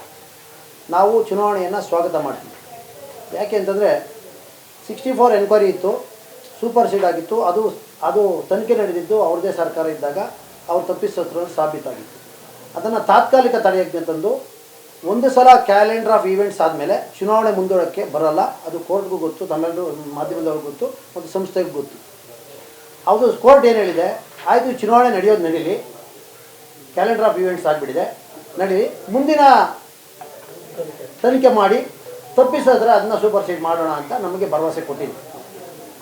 ಅದರ ಪ್ರಕಾರ ನಾವು ಹೋರಾಟ ಮಾಡ್ತೀವಿ. ನಾವೇನಿಲ್ಲಿ ವೈಯಕ್ತಿಕವಾಗಿ ಯಾರ ಮೇಲೂ ನಮಗೇನು ದ್ವೇಷ ಇಲ್ಲ. ಯಾವೊಂದು ನಾಯಕರ ಮೇಲೆ ಆಗಲಿ, ಯಾವ ಮಂಡಳಿ ಸದಸ್ಯರ ಮೇಲೆ ನಮಗೇನು ವೈಯಕ್ತಿಕ ದ್ವೇಷ ಇಲ್ಲ. ಏನಂತಂದರೆ ಅಕ್ರಮ ನಡೆದಿರೋದಕ್ಕೆ ಅದು ಪ್ರೂಫ್ ಇದೆ. ಒಂದು ಚುನಾವಣೆ ಶಾಲಾ ಆವರಣದಲ್ಲಿ ಕಮರ್ಷಿಯಲ್ ಕಟ್ಟಡ, ಬಾಡಿಗೆ ಕಟ್ಟಡ ಕಟ್ಟಬಾರ್ದು ಅಂತ ಇದ್ರೂ ಕೂಡ ತಾವು ಕಟ್ಟಿದ್ದೀರಾ. ಏನೋ ಆಡಳಿತ ಶಾಲೆ ಒಳ್ಳೆಯದಕ್ಕೆ ಕಟ್ಟಿದ್ದೀರಾ. ಅದನ್ನು ಏನು ನಿಯಮಿತ ಕಾಲದಲ್ಲಿ ಹರಾಜಿಗೆ ಬಿಡದೆ ನೀವು ಯಾರೋ ಒಬ್ಬೊಬ್ಬರು 10 ಅಂಗಡಿ 20 ಅಂಗಡಿ ಎತ್ಕೊಂಡು ಅದರಲ್ಲಿ 2,000-3,000 ಎತ್ಕೊಂಡು ಬೇರೆಯವ್ರಿಗೆ 20,000 ಕೊಟ್ಕೊಂಡು ಆ ದುಡ್ಡಲ್ಲಿ ನೀವು ಜೀವನ ನಡೆಸ್ತಾ ಇದ್ದಾರೆ ಎಷ್ಟೋ ಜನ. ಅದು ಯಾವ ಪಾರ್ಟಿಯನ್ನಾಗಲಿ ಯಾವನಾಗಿರಲಿ ತನಿಖೆ ಮಾಡಿ ಕಿತ್ತಾಕಿ ಹರಾಜಿಗೆ ಬಿಡಿ. ಹೊಸದಾಗಿ ಅಂಗಡಿ ಯಾರು ನಡೆಸ್ತಾರೆ ಅವ್ರಿಗೆ ಹರಾಜಿಗೆ ಬಿಡಿ. ಯಾರೋ ಬಡವರು, ಯಾರೋ ಇವರು ಯಾರು ಬೇಕಾದ್ರೂ ಅವ್ರು ಕರೆದು ಅಂಗಡಿ ನಡೆಸ್ಕೊಳ್ಳಿ.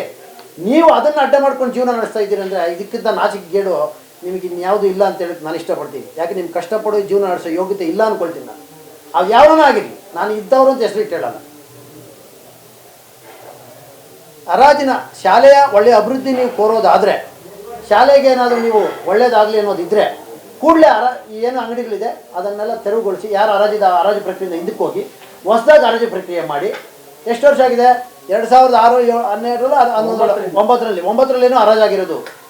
ಮಾಧ್ಯಮ ಮಿತ್ರ ಇದು ನೆನ್ಪಿಟ್ಕೊಳ್ಳಿ. 12 ವರ್ಷನೋ 13 ವರ್ಷನೋ ಆಗಿದೆ, 14 ವರ್ಷ ಆಗಿದೆ. 14 ವರ್ಷ ಆದರೂ ಮರು ಹರಾಜಾಗಿಲ್ಲ. ಅದೇ ರೇಟೇ. ಇಲ್ಲಿ ಶಾಲೆ ಉದ್ಧಾರ ಮಾಡೋದಲ್ಲಿ ನೀವು ಉದ್ಧಾರ ಆಗಕ್ಕೆ ಮಾಡ್ತಾ ಇದ್ದೀರಾ, ಇಲ್ಲ ಶಾಲೆ ಉದ್ಧಾರ ಆಗಕ್ಕೆ ಮಾಡ್ತಾ ಇದ್ದೀರಾ? ಭ್ರಷ್ಟಾಚಾರ ಇಲ್ಲ ಅಂತ ಹೇಳ್ತೀರಾ. ಯಾಕೆ ಇದು ಭ್ರಷ್ಟಾಚಾರ ಅಲ್ವಾ? ಆಯಿತು, ನೀವು ಜಮೀನನ್ನು ಕೊಟ್ಟಿದ್ದೀರಿ 40,000 ರೂಪಾಯಿಗೆ. ಅದು ಜಮೀನಿಗೆ ವೈಟಲ್ಲಿ ಬರೋದೆಷ್ಟು, ಬ್ಲಾಕಲ್ಲಿ ಬರೋದೆಷ್ಟು, ಅದು ಪ್ರಾಮಾಣಿಕವಾಗಿ ಎಲ್ಲಾದರೂ ಬಂದು ಕೂತ್ಕೊಳ್ಳಿ ನೋಡೋಣ. ಬ್ಲಾಕಲ್ಲಿ ಬರೋ ಅಮೌಂಟ್ ನೀವು ತೋರಿಸ್ತಾ ಇದ್ದೀರಾ, ವೈಟಲ್ಲಿ 40,000 ತೋರಿಸ್ತಾ ಇದ್ದೀರಾ. ಬ್ಲಾಕಲ್ಲಿ ಬರೋ ಅಮೌಂಟ್ ಎಲ್ಲಿ ಹೋಗ್ತಾ ಇದೆ? ಈ ಚುನಾವಣೆ ಅಕ್ರಮಗಳಿಗೆ, ಈ ಕೋರ್ಟ್ಗಳಿಗೆ, ಇಂಥವುಗಳಿಗೆ ಹೋಗ್ತಾ ಇದೆ. ನೀವೇನು ನಿಮ್ಮ ಕಷ್ಟಪಟ್ಟು ನೀವೇನು ನಿಮ್ಮ ಒಂದು ಶ್ರಮದಾನದಿಂದ ನೀವೇನು ಕೋರ್ಟ್ ಖರ್ಚು ಮಾಡ್ತಿಲ್ಲ, ನಿಮ್ಮ ಶ್ರಮದಾನದಿಂದ ನೀವು ಎಲೆಕ್ಷನ್ ನಡೆಸ್ತಾ ಇಲ್ಲ, ಯಾವುದೇ ಒಂದು ರೂಪಾಯಿ ನೀವು ಕಷ್ಟಪಟ್ಟು ಮಾಡ್ತಾ ಇಲ್ಲ. ಈ ಒಂದು ಸ್ಕೂಲಲ್ಲಿ ಸೊಸೈಟಿಯಲ್ಲಿ ಆಗಿರ್ಬೋದು, ಏನು ಈ ಅಕ್ರಮ ದುಡ್ಡು ಬರ್ತಾ ಇದೆ ನೋಡಿ, ಇದರಲ್ಲಿ ನೀವು ಚುನಾವಣೆ ನಡೆಸೋದು ಒಂದು, ಕಾನೂನಿನ ಹೋರಾಟನೂ ಅದರಲ್ಲೇ ಮಾಡ್ತಾರೆ ನೀವು. ಆದರೆ ನಾವು ಯಾವತ್ತೇ ಆಗಲಿ, ನಾನು ಪ್ರಾಮಾಣಿಕವಾಗಿ ಒಂದು ಬ್ಲಾಕ್ ಅಧ್ಯಕ್ಷರಾಗಿ ಹೇಳ್ತಾ ಇದ್ದೀನಿ, ತಪ್ಪು ಯಾವನು ಮಾಡೋದು ತಪ್ಪೇ, ಅದು ಯಾವ ಪಾರ್ಟಿಯವನ್ನ ಮಾಡಿದ್ರು ತಪ್ಪೇ. ಕ್ರಮ ತಗೊಳ್ಳಿ. ಇವಾಗ ಆಯಿತು, ನೀವು ನಿಮ್ಮದೇ ಆಡಳಿತ ಇತ್ತಲ್ಲ 10 ವರ್ಷದಿಂದ, ಯಾರ್ಯಾರು ನಿಮ್ಮ ಸ್ಕೂಲಲ್ಲಿ ಹರಾಜು ಅಂಗಡಿಗಳು ಮಾಡ್ಕೊಂಡ್ರೆ ತೆಗೆದಾಕಿ. ಯಾಕೆ ಭ್ರಷ್ಟಾಚಾರ ಪ್ರೋತ್ಸಾಹ ಕೊಡ್ತಾ ಇದ್ದೀರಾ? ನೀವು ಪ್ರಾಮಾಣಿಕರು ತಾನೆ, ನೀವು ಭ್ರಷ್ಟಾಚಾರ ತಿಂದಿಲ್ಲ ತಾನೆ? ಹೌದಪ್ಪ, ವೈಟಲ್ಲಿ ತಿಂದಿಲ್ಲ, ಬ್ಲಾಕಲ್ಲಿ ತಿಂತಾ ಇಲ್ವಾ? ಬ್ಲಾಕಲ್ಲಿ ತಿಂತಾ ಇಲ್ಲ, ನೀವು ಆತ್ಮಸಾಗಿ ಮುಟ್ಕೊಂಡು ಹೇಳಿ. ನೀವು ವೈಟಲ್ ಮೇಲೆ ಪಾರದರ್ಶಕ ತೋರಿಸ್ತಾ ಇದ್ದಾರೆ ಅಷ್ಟೇ, ಬ್ಲಾಕಲ್ಲಿ ತಿಂತಾ ಇರೋದು. ಅದಕ್ಕೆ ನಾನು ಹೇಳೋದೇನೆಂದರೆ, ಯಾವುದೂ ಅಧಿಕಾರ ಶಾಶ್ವತ ಅಲ್ಲ. ಅವ್ರವ್ರ ಚುನಾವಣೆ ಗೆಲ್ಲೋದು ಅವ್ರ ಸಾಮರ್ಥ್ಯ, ಗೆದ್ದುಕೊಳ್ಳಿ, ನಾವು ಅದು ಬೇಡ ಅನ್ನಲ್ಲ. ನಮಗೆ ನಮ್ಮ ಮತದಾರರು ಅವರು ಹೋರಾಟ ಮಾಡಿದ್ರೆ ಅವರು ಗೆಲ್ತಾರೆ. ಯಾರಿಗೆ ಮತದಾರರು ತೀರ್ಪು ಕೊಡ್ತಾರೆ ಅದನ್ನು ನಾವು ಸ್ವೀಕಾರ ಮಾಡ್ತೀವಿ. ಹಂಗಂತ ಹತಾಶೆಯಿಂದ ನಾವು ಹತಾಶೆ ಆಗಿದ್ರೆ ಏನು ಮಾಧ್ಯಮ ಮಿತ್ರರೆ, ಹಂಗೇನಾದರೂ ಹತಾಶೆ ಆಗಿದ್ದಿದ್ರೆ ನಾನು ನಾಮಿನೇಷನ್ ಹಾಕ್ಸ್ತಾ ಇರಲಿಲ್ಲ. ಅರ್ಥ ಮಾಡ್ಕೊಳ್ಳಿ. ನಮಗೆ ಗೊತ್ತು, ಮತದಾರರ ಪಟ್ಟಿಯಲ್ಲಿ ಅಕ್ರಮ ಇದೆ. 20 ಭಾಗ ಕೂಡ ನನ್ನ ಮತದಾರರಿಲ್ಲ, 80 ಭಾಗ ಅವ್ರ ಮತದಾರ ಕೂಡ ಗೊತ್ತು ನನಗೆ. ಆದರೆ 80 ಮತದಾರರು ಅವ್ರಿಗೆ ಆಗ್ತಾರೆ ಅಂತ ಅಂದ್ಕೊಂಡಿದ್ದೆ, ಅದು ತಪ್ಪದು. ಯಾವುದೋ ಒಂದು ಸೊಸೈಟಿ ಎಲೆಕ್ಷನಲ್ಲಿ ಯಾವುದೋ ಮಾಡಿ ದಬಾಯಿಸಿ ಏನೋ ದುಡ್ಡು ಮಾಡಿ ಮಾಡ್ತಾ ಇದ್ದೀವಿ ಅನ್ನೋ ತಕ್ಷಣವೇ ನಾವು ಸಹಕಾರ ಕ್ಷೇತ್ರದಲ್ಲಿ ಏನೋ ಸಾಧನೆ ಮಾಡ್ತೀವಿ, ಪ್ರಶಸ್ತಿಗಳು ತಗೊಳ್ತಾ ಇದ್ದೀವಿ, ಇನ್ನೊಂದು ಮಾಡ್ತಾ ಇದ್ದೀವಿ ಅನ್ನೋದೆಲ್ಲ ತಪ್ಪದು. ನಾನು ಹೇಳಿದ ರಾಜಕೀಯ ಅವತ್ತು ಪ್ರಾಮಾಣಿಕವಾಗಿ ಮಾಡ್ಕೊಂಡು ಹೋಗಿ. ಮತದಾರರಿಗೆ ಏನಾದರೂ ನೀವು ಆಶ್ವಾಸನೆ ಕೊಟ್ಕೊಂಡ್ರೆ ಅದು ನಿಂಪಾಡೋದು, ನಾನು ಅದನ್ನು ಕೇಳ್ತಾ ಇಲ್ಲ. ಸಂಸ್ಥೆಯಲ್ಲಿ ದುಡ್ಡು ಹೊಡೆದು ನೀವು ಚುನಾವಣೆ ನಡೆಸೋದು ಭಾರಿ ತಪ್ಪು. ಅದನ್ನು ಎಲ್ಲರೂ ನಾನು ತಪ್ಪಿತಸ್ಥರು ಅಂತ ಹೇಳಲ್ಲ. ಕೆಲವೊಂದಿಬ್ಬರು 3 ಗಂಡರು ಅವ್ರು ತಾಕತ್ತಿರೋರು ಅದರಲ್ಲಿ ಎತ್ಕೊಂಡು ಏನೋ ಮಾಡ್ತಾರೆ. ಎಲ್ಲರೂ 11 ಜನ ಸದಸ್ಯರು ನಾನು ತಪ್ಪು ಮಾಡಿದ್ದಾರೆ ಅಂತ ಯಾವತ್ತೂ ಹೇಳೋಕ್ಕೆ ಹೋಗಲ್ಲ. 11 ಜನ ಸದಸ್ಯರು ತಪ್ಪು ಅಂತ ಹೇಳಲ್ಲ.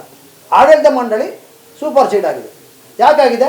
ತಪ್ಪಿತಸ್ಥರು 64 ಎನ್ಕ್ವೈರಿ ನೀವು ಅವ್ರು ನಿಜವಾಗಿ ಆಗಿದ್ದರೆ ಏನಿಗೆ ತಾತ್ಕಾಲಿಕ ತಡೆಯಾಜ್ಞೆ ತೆರೆದಿರಾ, ಹೌದು ನಮ್ಮ ಮೇಲೆ ಒಂದು ಶಿಕ್ಷಣ ಸಂಸ್ಥೆಯಲ್ಲಿ ಆರೋಪ ಆಗಿದೆ, ಇದು ತೀರ್ಪು ಬಂದುಬಿಡಲಿ, ನಾವು ನಮ್ಮ ಮೇಲೆ ಏನು ಅದು ಇದು ಆರೋಪ ಬಂದರೆ ಅದನ್ನು ನಿರಪರಾಧಿಯಾಗಿ ಹೊರಬಂದು ನಾವು ಚುನಾವಣೆ ಸ್ಪರ್ಧೆ ಮಾಡ್ತೀವಿ ಅಂತ ಹೇಳಿದರೆ ಅವನು ಒಪ್ಕೊಳ್ತಾ ಇದ್ದೀವಿ. ನೀವು ಇಮಿಡಿಯೇಟಾಗಿ ಕೋರ್ಟ್ ಕಟ್ಟಲೆ ಸುದ್ದು, ಲಕ್ಷಗಟ್ಟಲೆ ಸುದ್ದು, ಏನೋ ತಾತ್ಕಾಲಿಕ ತಡೆ ಇರ್ತದ್ದು, ಕ್ಯಾಲೆಂಡರ್ ಆಫ್ ಈವೆಂಟ್ಸ್ ಆಗಿದೆ ಅಂತ ಅದ್ರ ಮೇಲೆ ಫೈಟ್ ಮಾಡಿ ಕೋರ್ಟಲ್ಲಿ ಎಲೆಕ್ಷನ್ ನಡೆಸೋದು ಎಷ್ಟು ಮಾತ್ರ ಸೂಕ್ತ ಇದು? ನೀವು ಎಷ್ಟು ಚೆನ್ನಾಗಿ ಎಲೆಕ್ಷನ್ ನಡೆಸ್ತಾ ಇದ್ದಂತ ಇದರಲ್ಲಿ ಗೊತ್ತಾಗ್ತಾ ಇದೆ. ನೀವು ಪ್ರಾಮಾಣಿಕವಾಗಿದ್ದರೆ ನೀವು ವೋಟರ್ ಲಿಸ್ಟನ್ನು ಮೊದಲು ಇರೋ ವೋಟರ್ ಲಿಸ್ಟ್ ಪರಿಗಣನೆ ಮಾಡಿ ಇನ್ನೊಂದು ಸಲ ಎಲ್ಲರನ್ನೂ ಕರೆದು ಜನರಲ್ ಬಾಡಿ ಮೀಟಿಂಗ್ ಮಾಡಿ ಮತದಾರ ಪಟ್ಟಿಯನ್ನು ಈ ಸ್ಕೂಲಲ್ಲಿ ಓದ್ತಾ ಇರೋರು ಹೇಳಿದಾರೆಲ್ಲ ತೆಗೆದಾಕಿ. ಈ ಸ್ಕೂಲಲ್ಲೂ ಈ ವ್ಯಾಪ್ತಿಗೆ, ಈ ಹಳ್ಳಿಗಳಿಗೆ ಈ ಜಯಭಾರತಿ ವ್ಯಾಪ್ತಿಗೆ ಬರುವಂಥ ಹಳ್ಳಿಗಳು, ಜಯಭಾರತಿ ಬರುವಂಥ ವ್ಯಾಪ್ತಿಯ ಮತದಾರನ ನೀವು ಅದಕ್ಕೆ ಸೇರಿಸಿ ಪ್ರಾಮಾಣಿಕವಾಗಿ ಚುನಾವಣೆ ನಡೆಸಿದ್ರೆ ನೀವು ಅವಾಗ ಒಂದು ಒಳ್ಳೆಯ ಆಡಳಿತ ಕೊಡ್ತೀರಾ ಅಂತ ನಾನು ನಂಬಿಕೆ ಇಟ್ಟಿದ್ದೀನಿ. ಆದರೆ ನೀವು ಏನಿವತ್ತು ಚುನಾವಣೆ ನಡೆಸ್ತಾ ಇದ್ದೀರಾ ಅದರಲ್ಲಿ ಮತದಾರರು 80ರಷ್ಟು ಮತದಾರರು ಈ ಸ್ಕೂಲಲ್ಲಿ ಓದಿದವರೇ ಅಲ್ಲ. ಆಮೇಲೆ ಅವ್ರದ್ದೇ ಸಹಿ ಅಲ್ಲ ಜನರಲ್ ಬಾಡಿ ಮೀಟಿಂಗ್ ನಮಗೆಲ್ಲ ಮಾಡಿದ್ರು ಆಗಿದೆ. ಅದಕ್ಕೆ ದಯವಿಟ್ಟು ನಾನು ಹೇಳಿದ 26ನೇ ತಾರೀಕು ನಡೆಯುವಂಥ ಒಂದು ಮತದಾರ ಪಟ್ಟಿಯಲ್ಲಿ ಮತದಾನದಲ್ಲಿ ಪ್ರಾಮಾಣಿಕವಾಗಿ ಸಂಸ್ಥೆಗಾಗಿ ದುಡಿಯುವಂಥ ಅಭ್ಯರ್ಥಿಗಳಿಗೆ, ಅದು ಯಾರೇ ಆಗಿರಲಿ, ನಾನು ಇಂಥವ್ರಿಗೆಲ್ಲ ನಾನು ಈ ಒಂದು ಅಭ್ಯರ್ಥಿಗಳಿಗೆ ತಮ್ಮ ಮತವನ್ನು ಕೊಟ್ಟು ಒಂದು ನಿಸ್ವಾರ್ಥ ಸೇವೆಯನ್ನು ಸಂಸ್ಥೆಗೆ ಮಾಡೋಕ್ಕೆ ಅನುಕೂಲ ಮಾಡಿಕೊಡ್ಬೇಕಂತೇಳಿ ಈ ವ್ಯಾಪ್ತಿಗೆ ಬರತಕ್ಕಂಥ ಎಲ್ಲ ಮತದಾರರಲ್ಲಿ ಒಂದು ಕಳಕಳಿಯ ಮನವಿಯನ್ನು ಮಾಡ್ತಾ, ಹಾಗೆ ಮಾಧ್ಯಮ ಮಿತ್ರರು ತಾವು ಏನು ಭ್ರಷ್ಟಾಚಾರ ತಮ್ಮ ಕಣ್ಣಿಗೆ ಕಾಣ್ತಾ ಇದ್ರು, ಯಾಕೋ ಸ್ವಲ್ಪ ಅದನ್ನು ಕೇಳೋ ಮನಸ್ಸು ಮಾಡ್ತಾ ಇಲ್ಲ ಅನ್ನೋದು ನನಗೊಂದು ಅನುಮಾನ. ದಯವಿಟ್ಟು ತಪ್ಪು ತಿಳ್ಕೊಬೇಡಿ. ಅದರ ಬಗ್ಗೆ ನೀವು ಗಮನ ಹರಿಸಿ, ನಾನೇ ತಪ್ಪು ಮಾಡಿದ್ರು ಕೂಡ ನೀನು ಬ್ಲಾಕ್ ಅಧ್ಯಕ್ಷ ತಪ್ಪು ಮಾಡಿದ್ಯಾ ಅಂತ ನೀವು ಕೇಳಿ. ದಯವಿಟ್ಟು ನಾನು ಅದಕ್ಕೇನು ನೀವು ಕೇಳಿದ್ರೆ ತಪ್ಪು ಅಂತ ಕೇಳಲ್ಲ.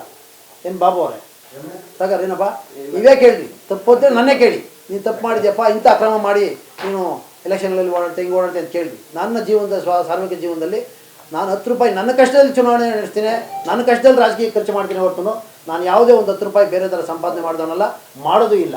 ನಾನು ಕೈಲಾದಷ್ಟು ದಿನ ನಿಸ್ವಾರ್ಥ ಸೇವೆ ಮಾಡಿ ತಾಲೂಕಿನ ಜನತೆಗೆ ನಾನು ಕೈಲಾದಷ್ಟು ಸೇವೆ ಮಾಡ್ತೀನಿ ಅಂತ ಹೇಳ್ತಾ ಮತ್ತೊಮ್ಮೆ ಹನುಮ ಜಯಂತಿಯ ಶುಭಾಶಯಗಳನ್ನು ಕೋರ್ತಾ ಎಲ್ಲ ಮತದಾರರು ಮತದಾನದಲ್ಲಿ ಭಾಗವಹಿಸಿ ಮತವನ್ನು ಈ ಒಂದು ಒಳ್ಳೆಯ ಅಭ್ಯರ್ಥಿಗಳಿಗೆ ಕೊಡಬೇಕಂತೇಳಿ ತಮ್ಮಲ್ಲಿ ಕಳಕಳಿಯ ಮನವಿಯನ್ನು ಮಾಡ್ತೀವಿ. 200 ಪ್ರೈಸ್ ಆಯಿತು.